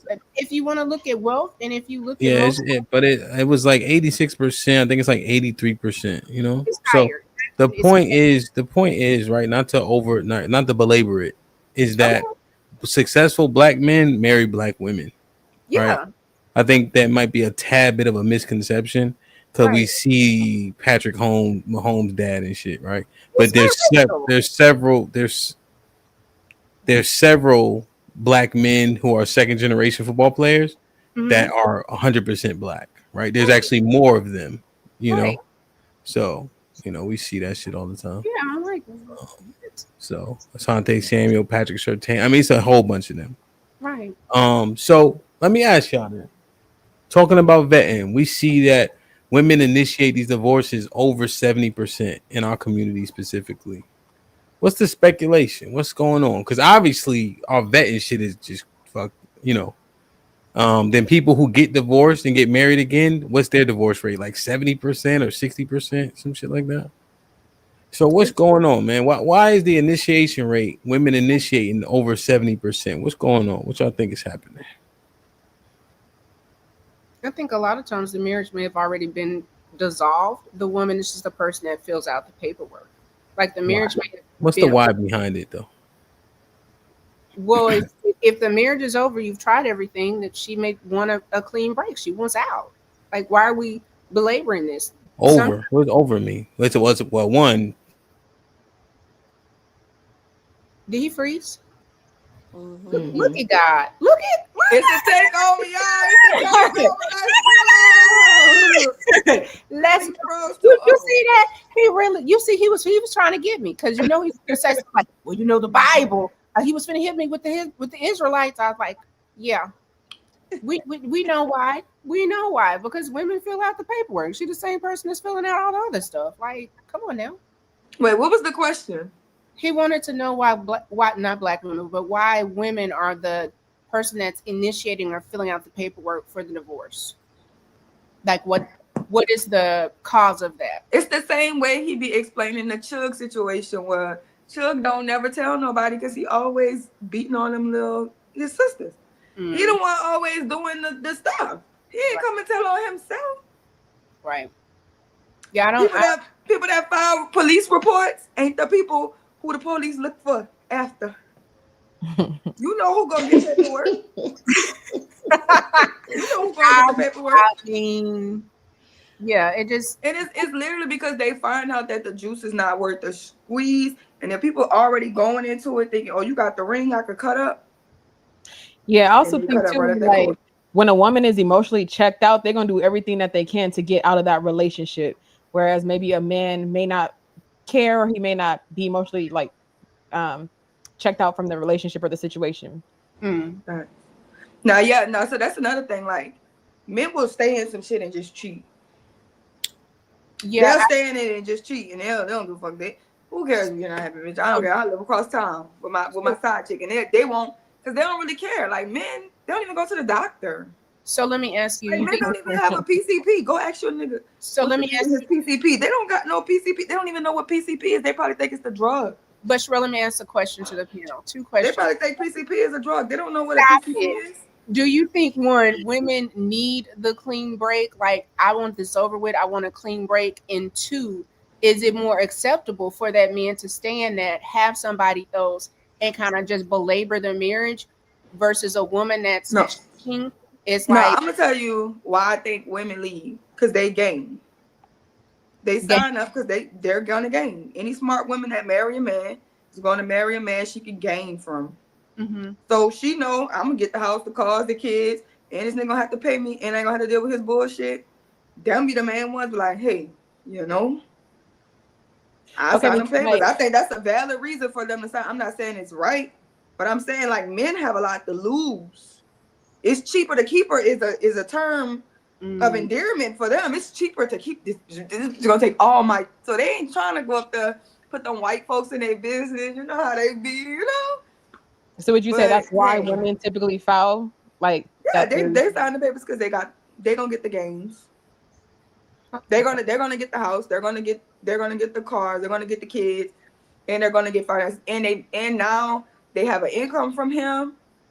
He still has to support them financially, and they don't have to deal with the bullshit. But most women don't get. I don't know. Yeah, most Yeah, I women don't don't, know about that. especially like average, like an average married couple. The what do you alimony? That's very It's rare. not alimony. It's just still like once if she has the kids, he gotta pay Child support or or like is that? anything. But I mean, she's still. I mean, typically the burden is completely different though. If she's getting child support, the assumption that she has the child full time, so the financial benefit off And see, sometimes it's not even a thing. That And it, and full see, time I don't parenting even really know do. about that. I don't know how it is in other states or whatever like that. But she ain't just gonna automatically get the house if she can't take care of that house. at all. Like if she can't pay the mortgage on that house, she's not gonna be awarded that house. It's communal It'll be property. split. Right. That's Right. communal property. Like when you're married, like it sounds good, but when I hear people say that, like most people don't really have a lot of communal property. Most women or men don't get alimony and child support. That's the support of the kids that y'all created either within or without that marriage. So, like, what are we gaining? What's the gain? That's what it is. I'm not saying that it's for every case, Mm-hmm. but women do gain even when the man doesn't have much, right? And then it's gonna be him because men gonna get another woman. Mm-hmm. They always can find another woman. Okay. It's too many of us. So now they're gonna have to have this other woman. She probably got kids, or he gonna put a baby in her. He gotta take care of his household, but he'll still have to spend money on what you have. Right? And a lot of times we be going 50-50 with these men anyway. Mm-hmm. They barely paying bills with us. We be a lot of times putting up most of the profit. And then they leave us, they gotta pay us. They barely could have paid. They were struggling. We were struggling together as a couple, right? Mm-hmm. I didn't see my brother had 2 jobs. His wife had a job. He had 2 jobs. They be struggling and they together. You know what I'm saying? If they don't have like high earning careers. So it's like they be struggling together. So when you get divorced and that man has to pay, even if it's $500 a month, see what I'm saying? Even if it's $600 a month, it may not feel like it's anything to that woman, but he still has to pay all of his bills, take care of all of himself, and he has an extra income leaving from out of whatever he has going into another household. That hurts the man. Okay. He's going to get to see his kids less. A lot of times women pick up, move to a whole different state to be resentful. You had a baby in Louisiana, she gonna move to Texas. You had a baby with him in Texas, she get mad, she gonna move her kids to Arkansas. So now this man has to deal with not being able to see his kids consistently, not being able to be an influence in their life consistently, and he's losing out financially. All of that together, he'll be more willing to. It's cheaper to keep her. Because a man could not like you and just still stick through it and go through the motions every day, because they think about I'm gonna have to deal with her bullshit and pay other bills and do all of this other stuff. So yeah, the men have way more to lose when it comes to marriage and divorce. Yeah, I feel you. I feel you on all of that or whatever like that. I just don't feel you on the gain part on the woman's end. There's no gain there, but it's definitely would be a loss on his end. Mm-hmm. I can feel that. Yeah, and to the tip to the raising the kids alone part, like Mhm. we've seen black women do that. It just is what it is. You know what I'm saying? Yeah, and So I they mean, don't be scared of that life because they've seen it so much. They think that you shit know is what? okay. Okay. Oh, hemp, you froze. We had it down. Yeah, what you say? We was like, look at God when you got ready to be like, God and me get here we along. go, here we I'm about go. to Did say, I let's say? don't do Did- that. Don't bring him into it. You ain't talked to You him really since didn't you see nothing I knew. said? You No, was I didn't watching. see. I was just the last thing I heard was Tiff saying why belabor marriage? Like that's how marriage is supposed to go.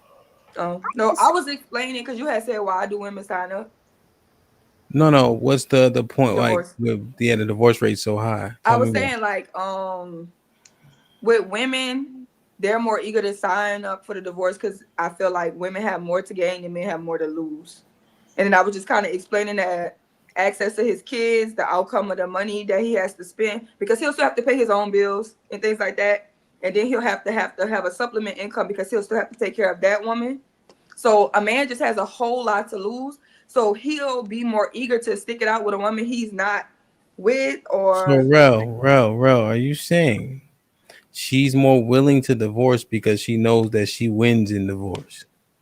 yeah, the majority of women are going to win a divorce. They're going to have the leverage in a divorce. Good God Almighty! Now that's Hold facts. on, Rel. You Mhm. broken clock is right twice a day. Really, this your time, I'm a baby. broke clock. Boy, all my systems working. What did they say? Nothing. They accepted it. They don't think that a lot majority of women have a lot to gain, but they accepted what I was saying. Good I God accepted the Almighty! fact that a man has more to lose, sure, Yeah, but they as accepted far that as he has more to lose. Well, Right. that's a what woman Candy just was has saying. more to gain, I don't agree with that, especially if we're dealing with average people. Right. Yeah, if they were Mm. rich, then of course there would be a lot more to gain. You know, Right. Shawnee gained a lot when she divorced Shaquille O'Neal. That made sense. But look at who Um, she married. You know. So then, what's the right, that's what I'm saying. 70%? So help me break down. So I think Sherelle's point is valid. You guys are saying it's more valid when they have more things to lose or gain, right? To you guys' point, alimony only exists in about 15% of marriages, right? Right. But I think the point of hers that still stands regardless of wealth is risk, right? The risk looks to be less, right? For a woman to get out, right? There's a lot of concessions that aren't made on their side. Now, I think men willingly make concessions. I think we break this shit down a little bit foolishly. Like men will say, "I give it to her, I get the shit back," right? And I think that part is problematic, and I think that's kind of our fault thinking like that. You know what I'm saying? But the facts remain that when you just look at how things are split up, oftentimes you see women will get the kids as an example. I mean, that's it right there, right? So, Right. That's what I was now, saying. Yeah, even in yeah, that, what I've been thinking is like, even with the financial gain, Sherelle made the point that he can go off and create a new family. And oftentimes women don't look at his previous family as a liability. But anybody that woman dates, specifically if she has the children full time, she now is considered to be a liability because now whoever's coming in has got to be a stepdad. So she's gaining what? Specifically with kids. It's an No, essence. well, the point though, the we're talking about when that marriage dissolves. We're not Right. talking about how difficult her dating life's going to be. That's no, I was talking inconsequential. about that. No, Yeah, we're talking about the marriage dissolving. I was saying I like this, Ham, But we were like talking about why the he'll have woman a needs family. to, He'll still have to take care of himself, right? The man. right? But he still has to dish out to that woman who has his kids. And I know we want to say like $500, $600 is not a lot of money. Shit. You damn sure don't have it to spare. Not when the average American will lose their job and lose everything by the next month. Yeah. You don't you a $500,000 extra a month to give somewhere else and have to sustain what you have going on. That is a lot of money for an average black man. Yes, it really is. But isn't that he's taking care of his children? Yeah, it's You, simpler to take care of my children in a household that I live in because I'm taking care of Right. me, my children, and my wife. But now if I move and I have to take care of this household And you have to and that contribute to household, that one. especially when a Right. lot of times, like I'm saying, we're going 50-50 But with men. They're going 50-50 with their husbands. yeah, These and are now black he has people. to pay for himself and then contribute. Yeah, I don't even think we have to. I don't even think we have to belabor. I think that's fair. I think that everybody understands that point, right? If we're talking about gain, lose, when we just look at the kids and look at the disparity, right? I think that's pretty understandable. Okay, but now let's say the gain and lose isn't enough because we ain't rich. To Toya's point, what are it's 75% damn near women doing the paperwork, right? Let's say that. What are the reasons why this paperwork is being done? What's happening? Because the vetting thing, maybe we all agree we can't vet, right? So I never asked this question. Why is it a 75% divorce rate, Bandita?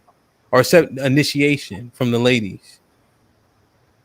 So I had said that I think women probably just come to a point where they are just like emotionally checked out, and a man may not be emotionally checked out at that point in time, maybe because of what Sherelle said, because of what he could lose, which is why he don't initiate the divorce process. Where a woman could, on the other hand, a woman could say, I tried everything to try to make this work. I'm done. I don't have anything else to offer. He's not giving me what I need. I'm not giving him what he needs. So why continue to do this dance around each other? Let's just get this shit on the road. Let's just get it going. Yeah, no, 100%. I just when you're using the word marriage, right? How long? Because when is the I think Toya said it earlier. When is the average divorce? 5 or 7 years? What is it? 5. It used to be 7. Yeah. I don't. So Bandita, I don't. I would say that she didn't have no intestinal fortitude. She didn't have no mental fortitude. If we're saying I'm just tired and it's only been 5 years, that's not a time frame to which I can give that a whole bunch of merit. You think I'm Yeah. bugging? No, I agree because usually like from what I've read and what I've seen, the typical hardest years of a marriage is like every 7 years, 7, 14, 21, 28. But now it's down. I didn't even know it was down to 5, right? So the first 5 years is a struggle.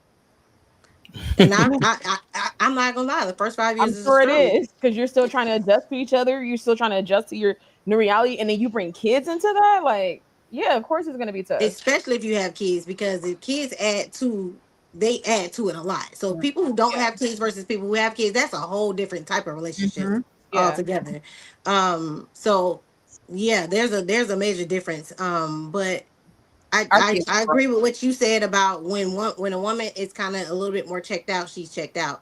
So for instance, on my situation, we had done the counseling, we had done all of the things, and as a woman, once I came to the understanding that okay, there's nothing else we can do, we've done it all. And it really took like other women to say, those kids can see what's going on. Like it was me thinking I needed to stay together because we got the kids, we got the family, we need to keep this whole I don't want to be a statistic type of deal. But it was when other people said, those kids notice, those kids aren't dumb, kids aren't they can tell y'all different.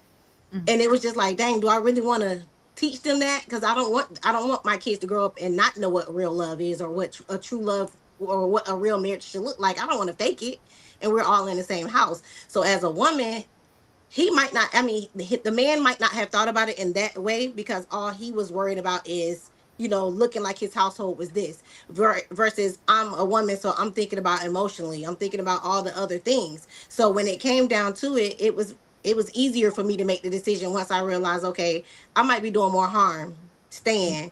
You know what I'm saying? For these kids' sake, I'm not teaching them anything by staying and being unhappy. So when it came down to filling out that paperwork, it was just like, hey, I gotta do what I gotta do. But also women tend to plot and plan a little bit, versus when it's time for a man to leave, he has no clue what he's usually gonna go do. It's usually like my ex, it was like, well, dang, where the heck am I gonna go? Me, on the other hand, we saw this divide coming for a long time. We had It's done the no. marriage counseling, we had done all of these things. So in my mind, it was already like, okay, I'm working towards this, but at the same time, I do need to have a backup plan, because I need to make sure that I'm able to move on, because I'm going to be stuck with these kids. So you're saying that women are more logical when it comes to divorcing and separation? What? Yes. No, that's not what she said. She's saying that. That is what she's I'm gonna saying. tell you what she said. I said. They check out before they leave. She been checked out for 2 years before she left, right? The fortitude, the resolve isn't there, right? It's about her, right? And it's No, about some because we shit did that all some the marriage single. counseling. We did Hold all on, the things. you can That's not retort what once she I'm done. said. You can retort once I'm done because I'm listening, right? No, you're not. And I'm a That's not what she professional, said, though. and I'm a That's professional, not which what is she great, said. That's not right? what she said, At though. That's not No. what I said. Now here's the thing. Now here's the thing. We having fun, and we getting divorced at damn near 60%. Because here's what is being said. You heard? I'm preparing to leave. I've been checked out. I'm laying out my game plan before I hit him with the honey bun because I know he ain't thinking like that. I'm wrong. Okay. Yes, it wasn't the being checked out. It was we already did everything. And at the end of the day, I have to, am I hurting or helping at this Prepare. point? So yes, Prepare. I have to prepare because I'm gonna be the one stuck All with the right. I know kids. what I said. I know what it said. I know we don't like the word checked out. Don't mean it's any less true. Okay. And No, we were now both my checked out. That's why breakdown we were right. in counseling because we were both on two Right. separate Both of them are pages. checked out. But Camp, you was counseling breaking count. up. Yeah, I got bad You service. disappeared. Okay. Am I back now? Yeah. Yeah. Hmm. Okay. Yeah. Counseling means nothing to me, right? Because people have to pour into counseling to get anything from it. And all counseling is a formality. So people can miss me with that counseling shit. All right. And not saying Toya specifically, but don't blow. Come on. Come on. Now A I lost my counselor damn is train of just to thought be a breaking down Toya mediator. shit. Cause I'm A about to counselor is break just a this. mediator. I know, and both people got to be honest, and ain't nobody listening because both people trying to get their shit off. Ain't nobody making no concessions. I know what a mediator does. I was a peer mediator in high school, and I told them niggas, "You ain't fighting in here. Y'all better talk it out because if I miss another class, y'all gonna have to fight me." Okay, I guess I'm a good mediator then. Not mediation. That's being a bully. So, damn. So I was on a roll. I lost my train of thought. So that part, and then there was something else that was said. Oh, you got people. You in Toya's example, which is I can extrapolate, right? She listened to other motherfuckers putting them in her business about what she should or should not do. That's an absolute no. Motherfuckers don't want to see you happy. They want to see you in the same position they in. Niggas know that. That's No, two. because if you only doing what the world is telling you to do or what the world perceives for you to do, that's not necessarily making the best decisions just for yourself. You're living off of basically, I don't want to be a statistic, I don't want to be a baby mama, I don't want to be all these things. So I'm supposed to stick in this marriage, but I'm unhappy. Or we're both making each other unhappy. What'd you say? We're You both supposed to unhappy. And at the same time we're making these oh. kids So unhappy. So it's now, not okay, fair. Toya. You know I love you, right? First and foremost. Now, Mm-hmm. another thing, that happy shit is bullshit. Nobody cares if you happy or not, right? That ain't in nobody vows, right? We understand that love, is all ebb and flow. It's about fortitude and stick to itiveness that seems to be lacking because I don't like how I feel in a moment. And in 5 years, Bandita attorney, who's going to be soon to be an actual attorney, unlike her boyfriend, who's a great YouTube attorney. That's not how that works, right? And then you know what the kids see, and I'm glad you're happy now, right? We talking about something that happened before, right? You've been married now for 13 years, right? So we can be a little bit more candid about it, right? Because she lived this, she moved on. They saw you quit too.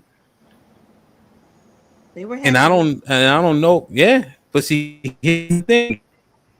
We think that's less substantive. Yeah, the kids can see the parents moving around each other, but they still there, right? And every time they come home, they got both their parents. And you know what you can still do? You don't gotta call their daddy on the phone. You say, "Hey John, come upstairs. Hey John, tell these niggas to lay down." Well, I don't know if you call them niggas, but right? Now that dynamic is gone, and they saw us quit. See, it's a lot But you have going to teach on. your kids that the world is not going to be perfect. You can't raise your kids in a bubble either, because then what are you teaching them? That is, y'all gonna fake it till you make it. Like at the end of the day, you can't teach your kids to just be dumb. And at the end of the situation, every situation is different. Of course, we had other issues, major issues in the relationship. But at the end of the day, I feel like I was just being taken advantage of, and it would have been dumb of me to stay around at the end of the day, because it was toxic. So it was just like, no, I can't allow my kids to believe that this is how it's supposed to be.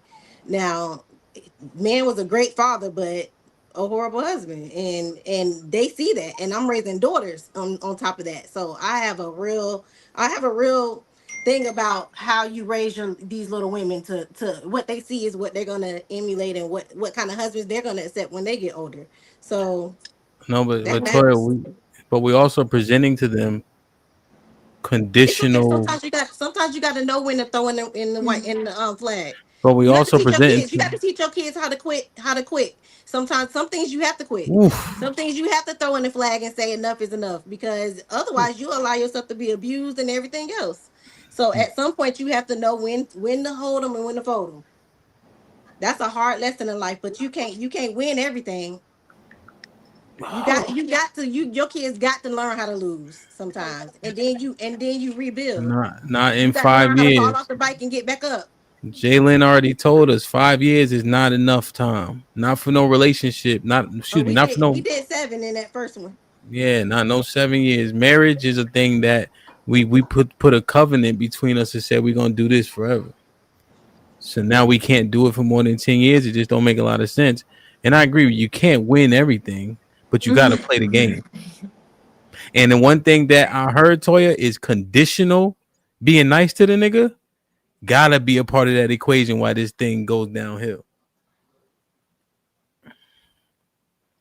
He can't No, even get no kiss coming from I, home from I'm work as a always, I'm garbage always man. gonna be. I was always from a baby.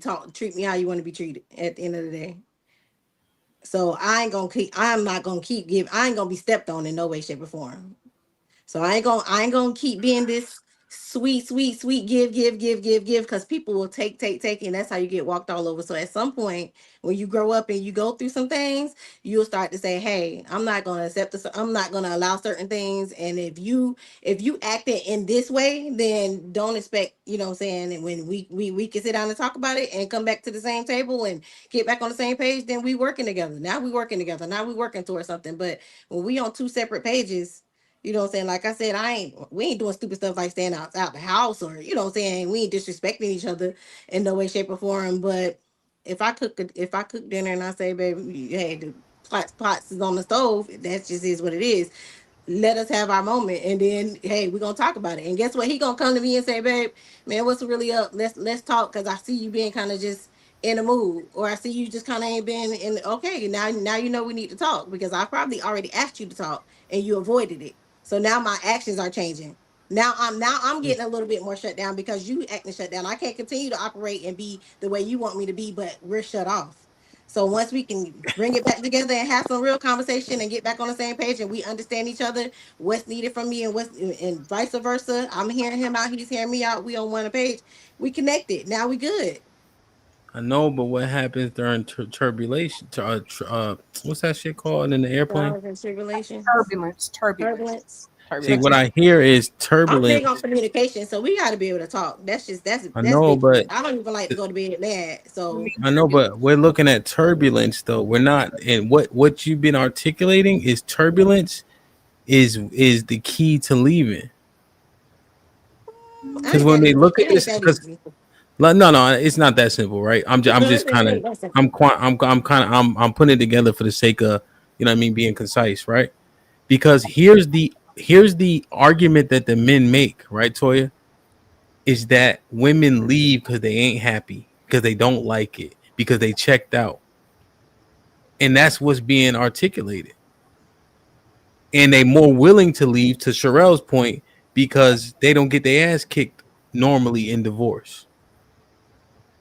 Well, So I it's ain't can't easier say to I leave. gained nothing. I was the breadwinner in that last relationship, so it Well, was yeah, nothing to anecdotally gain. speaking, overall, right? Men are, even like with the kid allocation, Can I add one more thing? She mentioned something. No, And the word is tribulation, not turbulation. no, I was saying turbulence. That's the word I wanted. Yeah, but you said turbulation. Yeah, and I said, what's the word I'm looking for? Tribulation. No, come on, come on. Y'all from down south. Don't do this. It ain't worth it. You know what I'm saying? Yeah, where I'm Go from, it's ahead. You said AP? top five education systems in the country. Y'all just Oh, yeah, chill. have you ever heard the word turbulation? Listen, Don't need And no I have Holy something Ghost. great to say. You know what I'm saying? Turbulation in this dancery. All right, turbulation. I had to break somebody out of Don't do Fort it. Worth, Fort Worth from being a slave 2 weeks ago. Don't do this. It's not worth it. So, go ahead, Sherelle.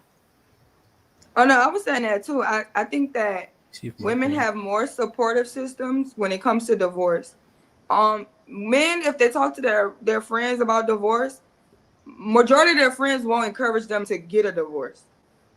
When it comes to women, the majority of our friends and family and moms, sisters, and aunts and all of that, they will encourage us to get a divorce instead of for fighting for it. They're more leaning toward that.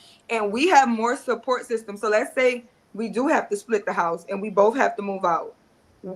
People are always willing to take women and children in. You can go back by your mama, your sister. They taking you and all your kids. People don't like niggas staying with them nowhere. Nowhere. Niggas can't stay nowhere for free. Cause you know what I'm saying? If they money ain't right, like they brothers, you know what I'm saying? Be looking at them like they blood family be looking at them. And especially if they mama not here, because that's the only person they could go to, you know? And after a while, she gonna be trying to look for him to support and spend some money in there. Men just can't stay nowhere for free. So that's another thing too. Women are allowed to stay places for free, especially when they have children and things like that. So it's just the whole system of the aftermath is designed to be cushioned for women, and it's a rough road for men until they find another woman who's gonna let them stay with them. Yeah, and I agree with you, Cheryl, because the amount of like services and resources that are available to women and children specifically in Los Angeles County alone, it's like where's the same resources for men? Where is the same, where can they go with let's just say if they have the kids full time, where can dad and the kids go? There's nowhere for them to go. So then they There's end up no men and children shelters. exactly. Yeah. You can even think So, about it. Yeah, sorry, go ahead. no. I'm listening. Just in terms of the resources, right?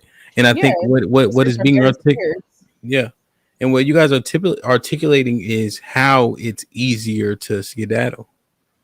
You know what I mean? Essentially, right? Because there's things in play. Go ahead. Go ahead. So, question: if it was Okay. reversed, right? So we're talking about picking and vetting the wrong people. Yeah. So if you vetted the wrong person from the get go and you got into a marriage, are you supposed to stick into it just because you vetted them and now you're in a marriage? Like, Yeah. because we're talking about picking the wrong person in Yes. general. That's what this conversation is I'm about. saying yes. I'm saying When yes. so when you married somebody for all the wrong reasons, and maybe y'all had a baby together, because back in the days, shotgun weddings was a thing for sure. Mm-hmm. That And they didn't make stay them. married. They stayed married, but they were miserable. Prove it. Miserable. It became abusive. It became toxic. Those men didn't even How come do we know home. that? Papa was a Rolling Stone back in the days. Like it's being shown. They Oh, had families across town. They had multiple. It was so the homes were still broken, but in the together. on Like paper, they were still married. right. That's So it. they well, were I mean, together but not together. That's that's not. all.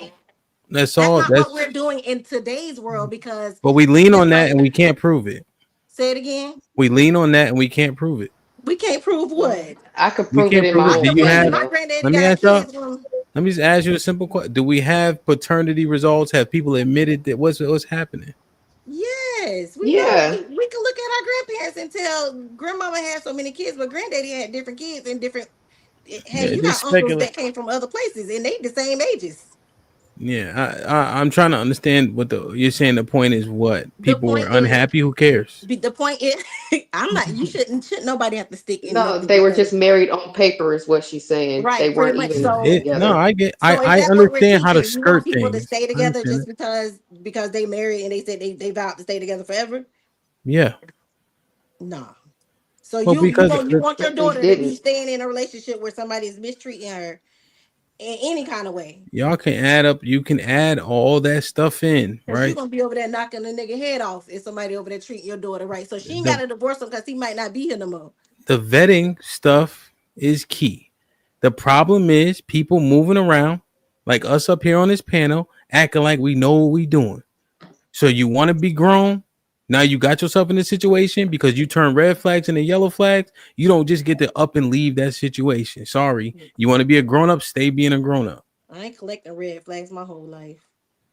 Well, that's the thing. We look past them when we feel convenient because of the penis or the vagina, or because the person is handsome or they got money, right? No, a lot of people like I said, a lot of people got into it because okay, now we got kids together. Now what's the next step? I guess we should get married. That's a whole nobody. conversation of I like guess we should having get kids out of married. wedlock and stuff. Yeah. Yeah, it's just like But some people you, just do it because hold they on. feel like it's the next step, But not y'all gotta. necessarily But that their heart is in it. listen to what you saying.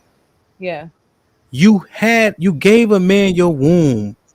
Well, now I might as well marry him. What the fuck? You marry him and then you give him your That's why these womb. men be proposing. Well, I might as well marry you because I mean, But half the time they how don't. many Had a baby baby shower by a proposals dude. y'all But see? yeah, half the time they don't. They just decide they want to They stay just going with the as big mama, motion. baby daddy. So forth. Yeah, they just going with the motion, and that's a And lot of I people in the think world today. and I think if we were better at vetting in the dating process, we wouldn't have as many red flags in marriage.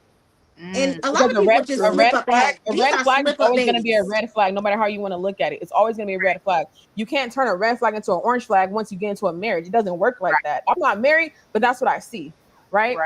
A red Look, flag is you a keep hard saying ass giving stop. away the womb, like people just literally out here just having fun. People out here just being reckless. People out here having drunken nights. People out here having one night stands and But end up with a baby daddy. but I So are they giving away the womb and all of this? You know, like how you're trying to make it yes, sound? Because Yeah. people are literally just being reckless. Yeah. People are just no, having fun and no, living their life. Yeah. Well, yeah, no.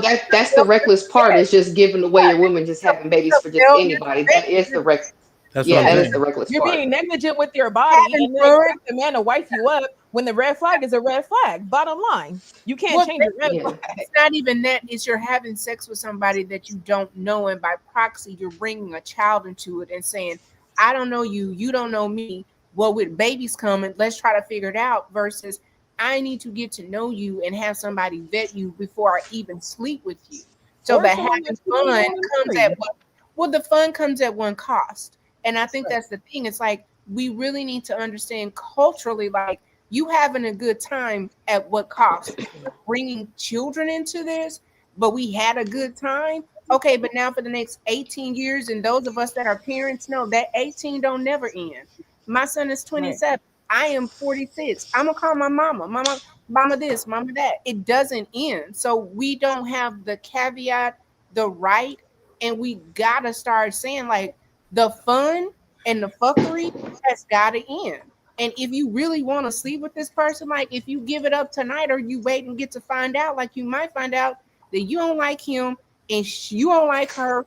And now we ain't got no soul ties. We ain't fucking around with each other. We don't like each other. It wasn't this quick shit. This is the thing too, Tiff, right?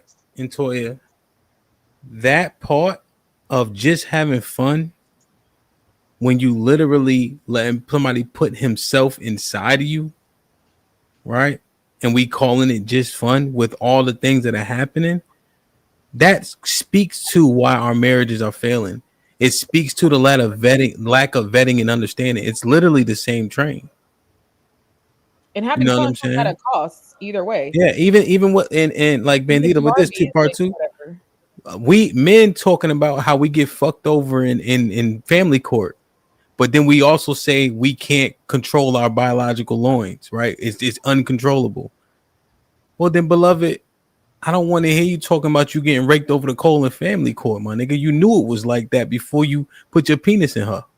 Right. And we all know condoms only last the first 45 minutes. Minute 46, the condom come off. Everybody know that. Them shits dissolve damn near. Right? So it just right. It's convenient for us to it's just well nah, because there's several repercussions that come with it. Right. For sure. Especially if you out there being reckless, you don't see yourself with this person long term or whatever. Like, why continue to be reckless and negligent and like fucking around? It doesn't make sense. Right. I Damn, think man. when it goes back to like just not only the vetting, but we've been having this conversation and hence we're bringing it up about the casualness. Like for some reason, we really feel like people having sex is casual. Like, that's not a fucking thing. You laying down, letting somebody enter your body, that's not a casual thing. It's not a we just having fun type thing. Like, that shit is serious as fuck. And it's not even about kids. Like, you can be working hard as fuck on yourself and then get up with somebody that's a fucking idiot and don't, God forbid, like y'all really connect. Now you got yourself connected to a whole goddamn idiot when you had got to know this person. Like, nah, like we just Tiff, the way we still man that point is the idiot is in the fucking mirror. You right. You're right. We are the people we talking about. You're right. We are those people. We deal with a lot of shit. It's because our totem pole don't make sense. What do men say? She pretty. I start to look past behavior. What do women say? He got money. I start to look past behavior. The totem pole fucked up. Which is why we having a conversation about vetting that literally is related to every single topic we hit today.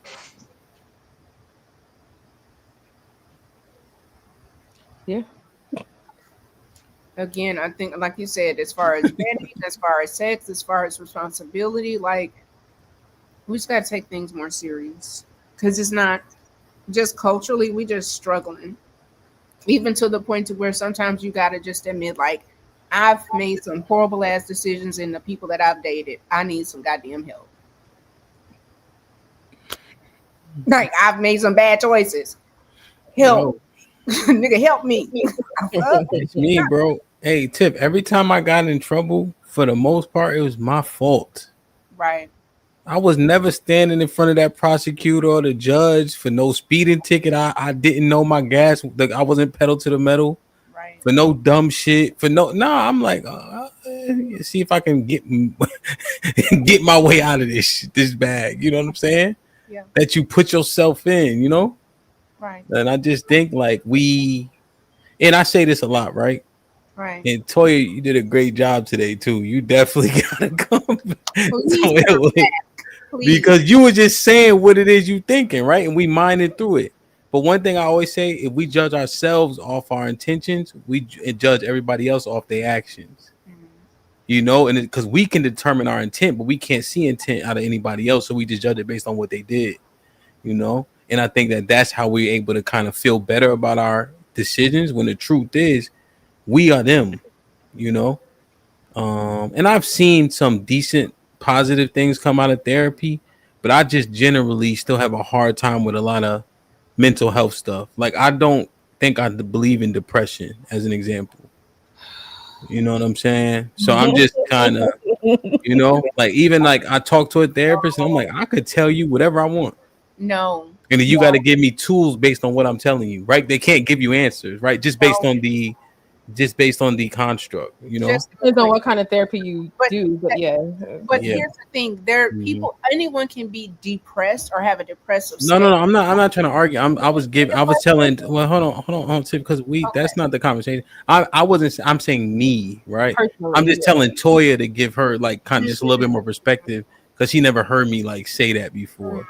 Why maybe I push back against the therapy part so hard, just to give her a little bit more insight. That's all I was saying. Okay. But I said it's gotten closer because when we did Men's Mental Health Month, I was just looking at different stuff, you know, when we did that month and analyzed it, right? But I'm still not really there, you know. Let me ask you a question though. Do you believe in a non-biased like mediator?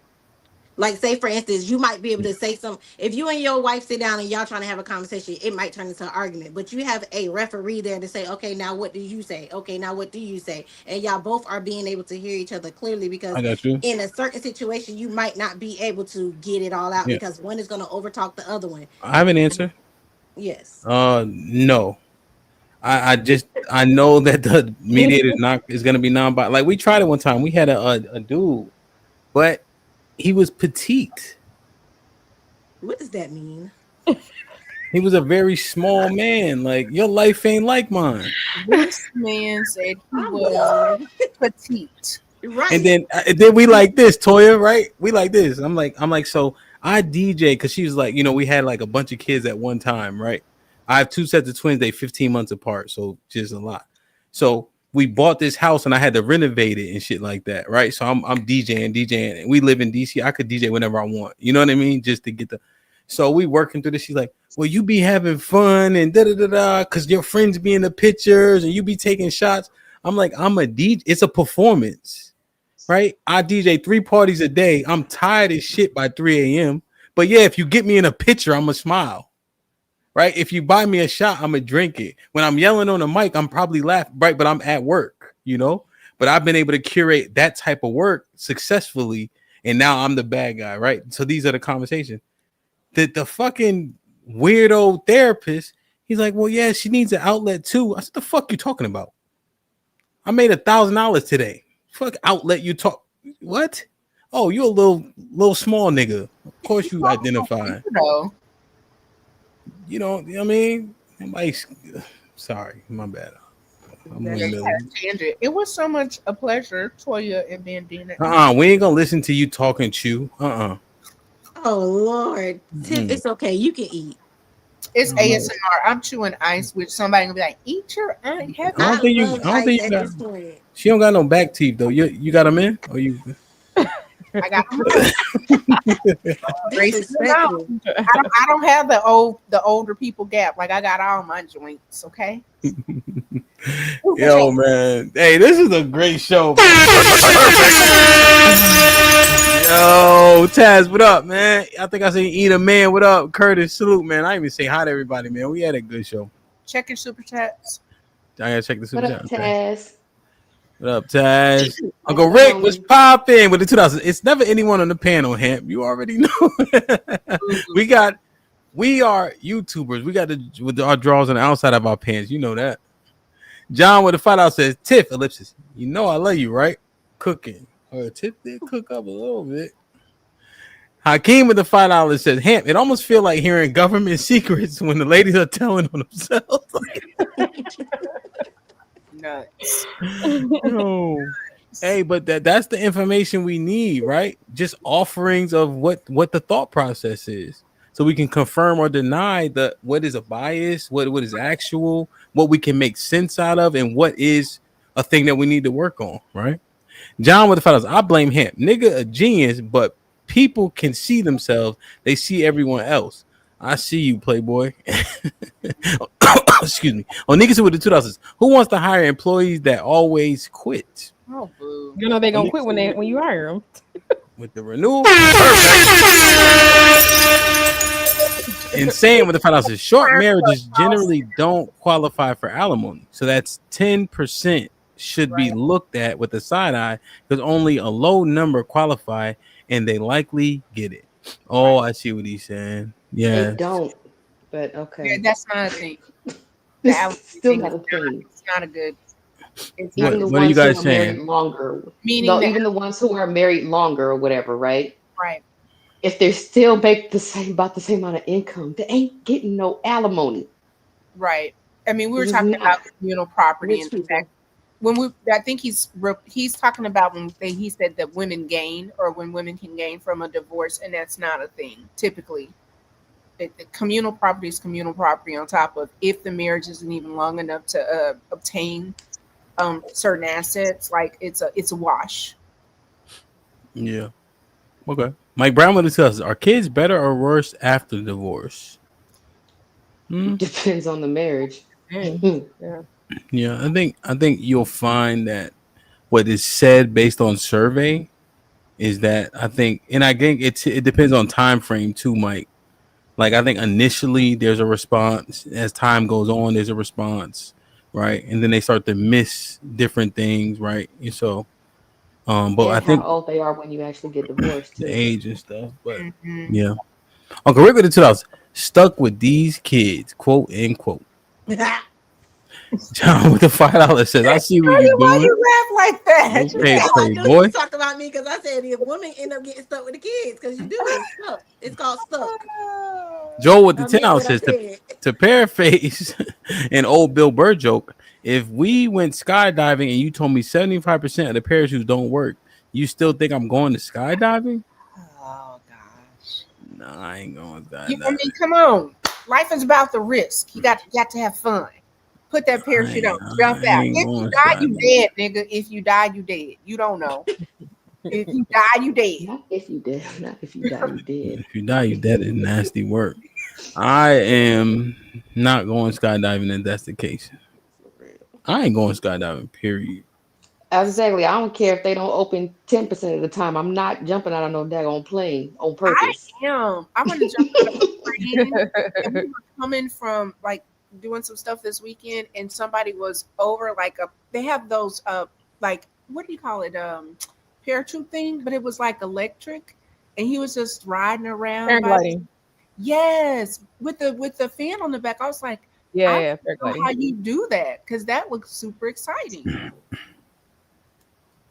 Oh, I'm the only one. Okay, look at y'all looking at me like I do want to go skydiving, would do but that. I'm like yes. terrified. You know But I what? would We do need, to, it. we need to we need to plan it because it's not that many black women that want to jump out of a plane, but I Yeah. do.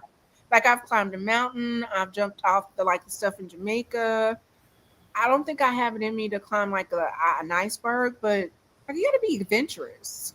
My Yeah. best friend jumped out of a plane for her birthday this year. I said, I'll meet you on the ground. Yes, no. It's like the thrill of it all. The thrill of it. The No. adrenaline. Yes. Oh, see, You I went wouldn't to even enjoy it. I have a heart attack on the way down. I wouldn't even see. I wouldn't even know the you went to skydive. Rick's. Okay, You I went to pass Rick's out. Cafe. That's where you was at. Rick's yes, Cafe. I went to Rick's Cafe. I did, and I I, started off. Did you do it? Did you jump? mm-hmm. I It's didn't fun. jump. I was so nauseous from the little boat that took us to Rick's Cafe. We got off one boat, a big boat, onto a little boat, and it did this all the way there. By the time we got there, we were all wanting to throw up. No, I was. It was fun. It was a vibe, Jamaica's a and the vibe. food is good too. Amazing. I'm gonna tell y'all this. Oh, we should do TBR goes to Jamaica. That No, would. He said no. let me tell y'all this. You see Our how vetting, you my little heart down? our vetting is terrible. Can you go to Jamaica?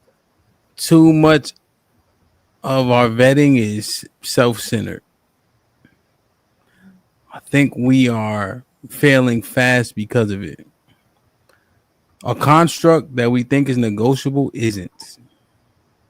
I think we need to reset our understanding and assume, other than one particular reason, that you're there forever.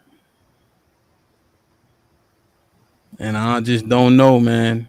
And I see 2053 on the horizon. I'll be 70 years old, and we don't got no families, and we a permanent underclass, and we lost 600,000 jobs in the last 4 months. We need to start identifying who we gonna be with, because families do better. People paired do better. So I don't know, man. Shit crazy. Shit crazy. And the particular reason where you can divorce would be adultery. That's what I was referring to. Yeah. But I mean, let's see. Toya, good shit, man. Any final thoughts? Yeah, man. You got any final thoughts? I love the show. I love the ladies. Everybody was amazing. Thank y'all for having me.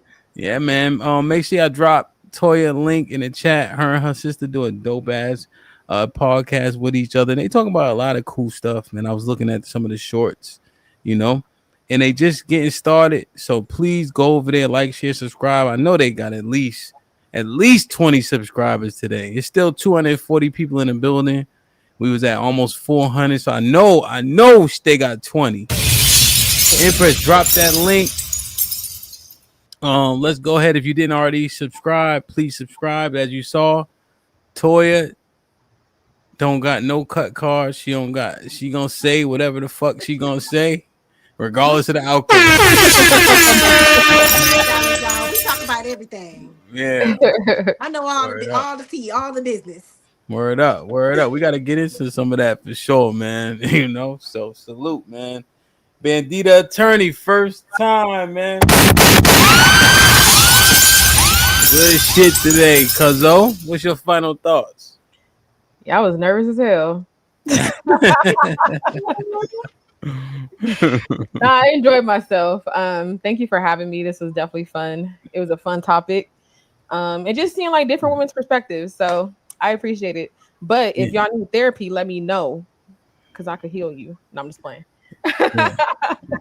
And specifically, ladies in the chat, if you need therapy, fellas, y'all need it too. Just call me, man. All right. Call me, man, you know? But hey, Bandita attorney, man, you did a great job, man. God damn. Cause I know it's initially like it's kind of nerve-wracking. Especially if you watch the show, you don't know what to expect, you know. Or you kind of know, but you kind of, you know. Especially because what I be seeing with Arnold, I be like, shit, all right, let me just make sure I'm cool.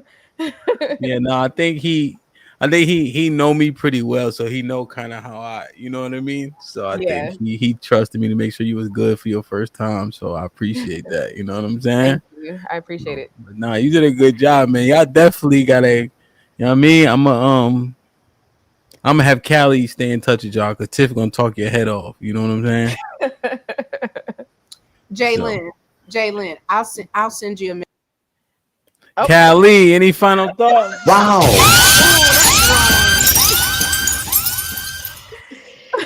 I can't play too much. But no, I had fun. It was cool. I did get I was a little upset, but it's all gravy. You know, just need a little break. Toya and Jalen, welcome back. Okay. Oh, you guys are more than welcome back. For sure. That's what you said. Then don't. That's what you was mad. Yeah, that's what I was mad. You don't believe it, then don't. Like, wow. So yeah, that's what I was mad. Oh my god, that is funny, man. But that's because I like you, Hamp. You know what I'm saying? If I ain't like you, you know, it would have been a whole bunch of other shit. Oh yeah, but it would have been way worse. It would have been way worse. It wasn't me. Oh man. But no, I would love to have you guys back for sure on the POV. Yeah, y'all did a great job. And y'all made it for the whole 3 hours, man. The time kind of flew though a little bit, you know. Yeah, it did. So, yeah, man. Tiff, any final thoughts? It's always fun to be like Callie Bev. I don't know what you're doing with your teeth, but your smile looks amazing, sis. You look great, radiant. Toya, so much fun to have you. Thank you for speaking your truth, even though she just dipped out. Jalen, you know I dig you, so I hope y'all come back. It was a good show. And Hamp, I've been with your big little brother. I wear butterfly shoes ass all day, so I'm finna go snuggle with my boo before I get to go chomping and chewing on the food that I cooked. But it's been a progressive day today, and I think we're making a lot of progress.